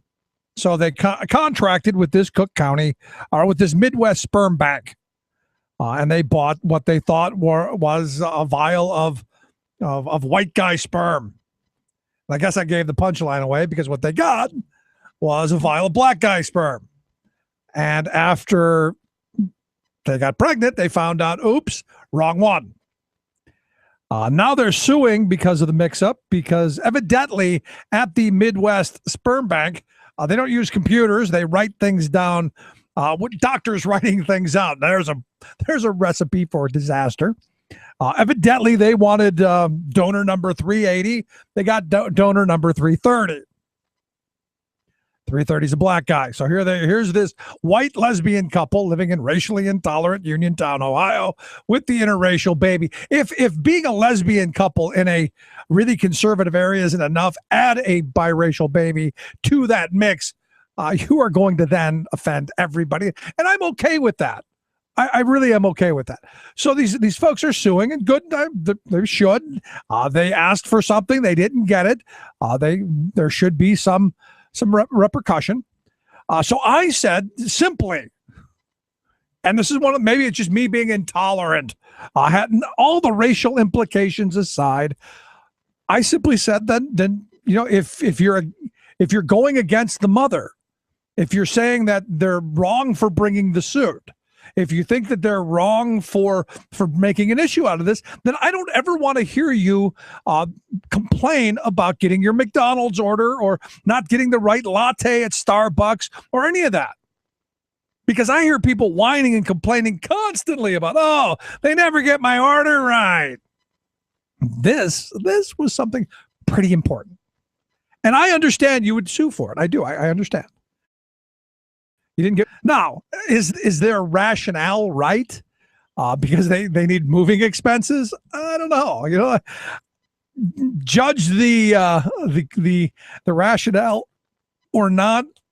I just think it's a sad situation that you've got this kind of intolerance. But I got to be honest, I wouldn't be thrilled with it. If it were me, I would not be thrilled with it, because this is a lifelong.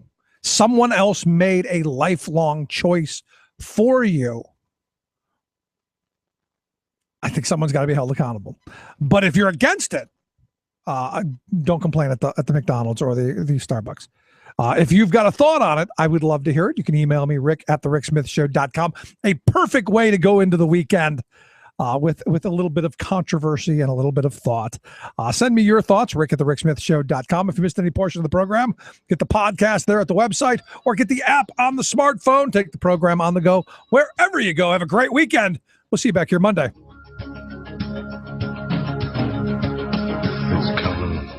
You've been listening to The Rick Smith Show. Together, we can make America better. Email rick@thericksmithshow.com or interact with us anytime at thericksmithshow.com. Until next time, this has been The Rick Smith Show, where working people come to talk. It's coming like flood beneath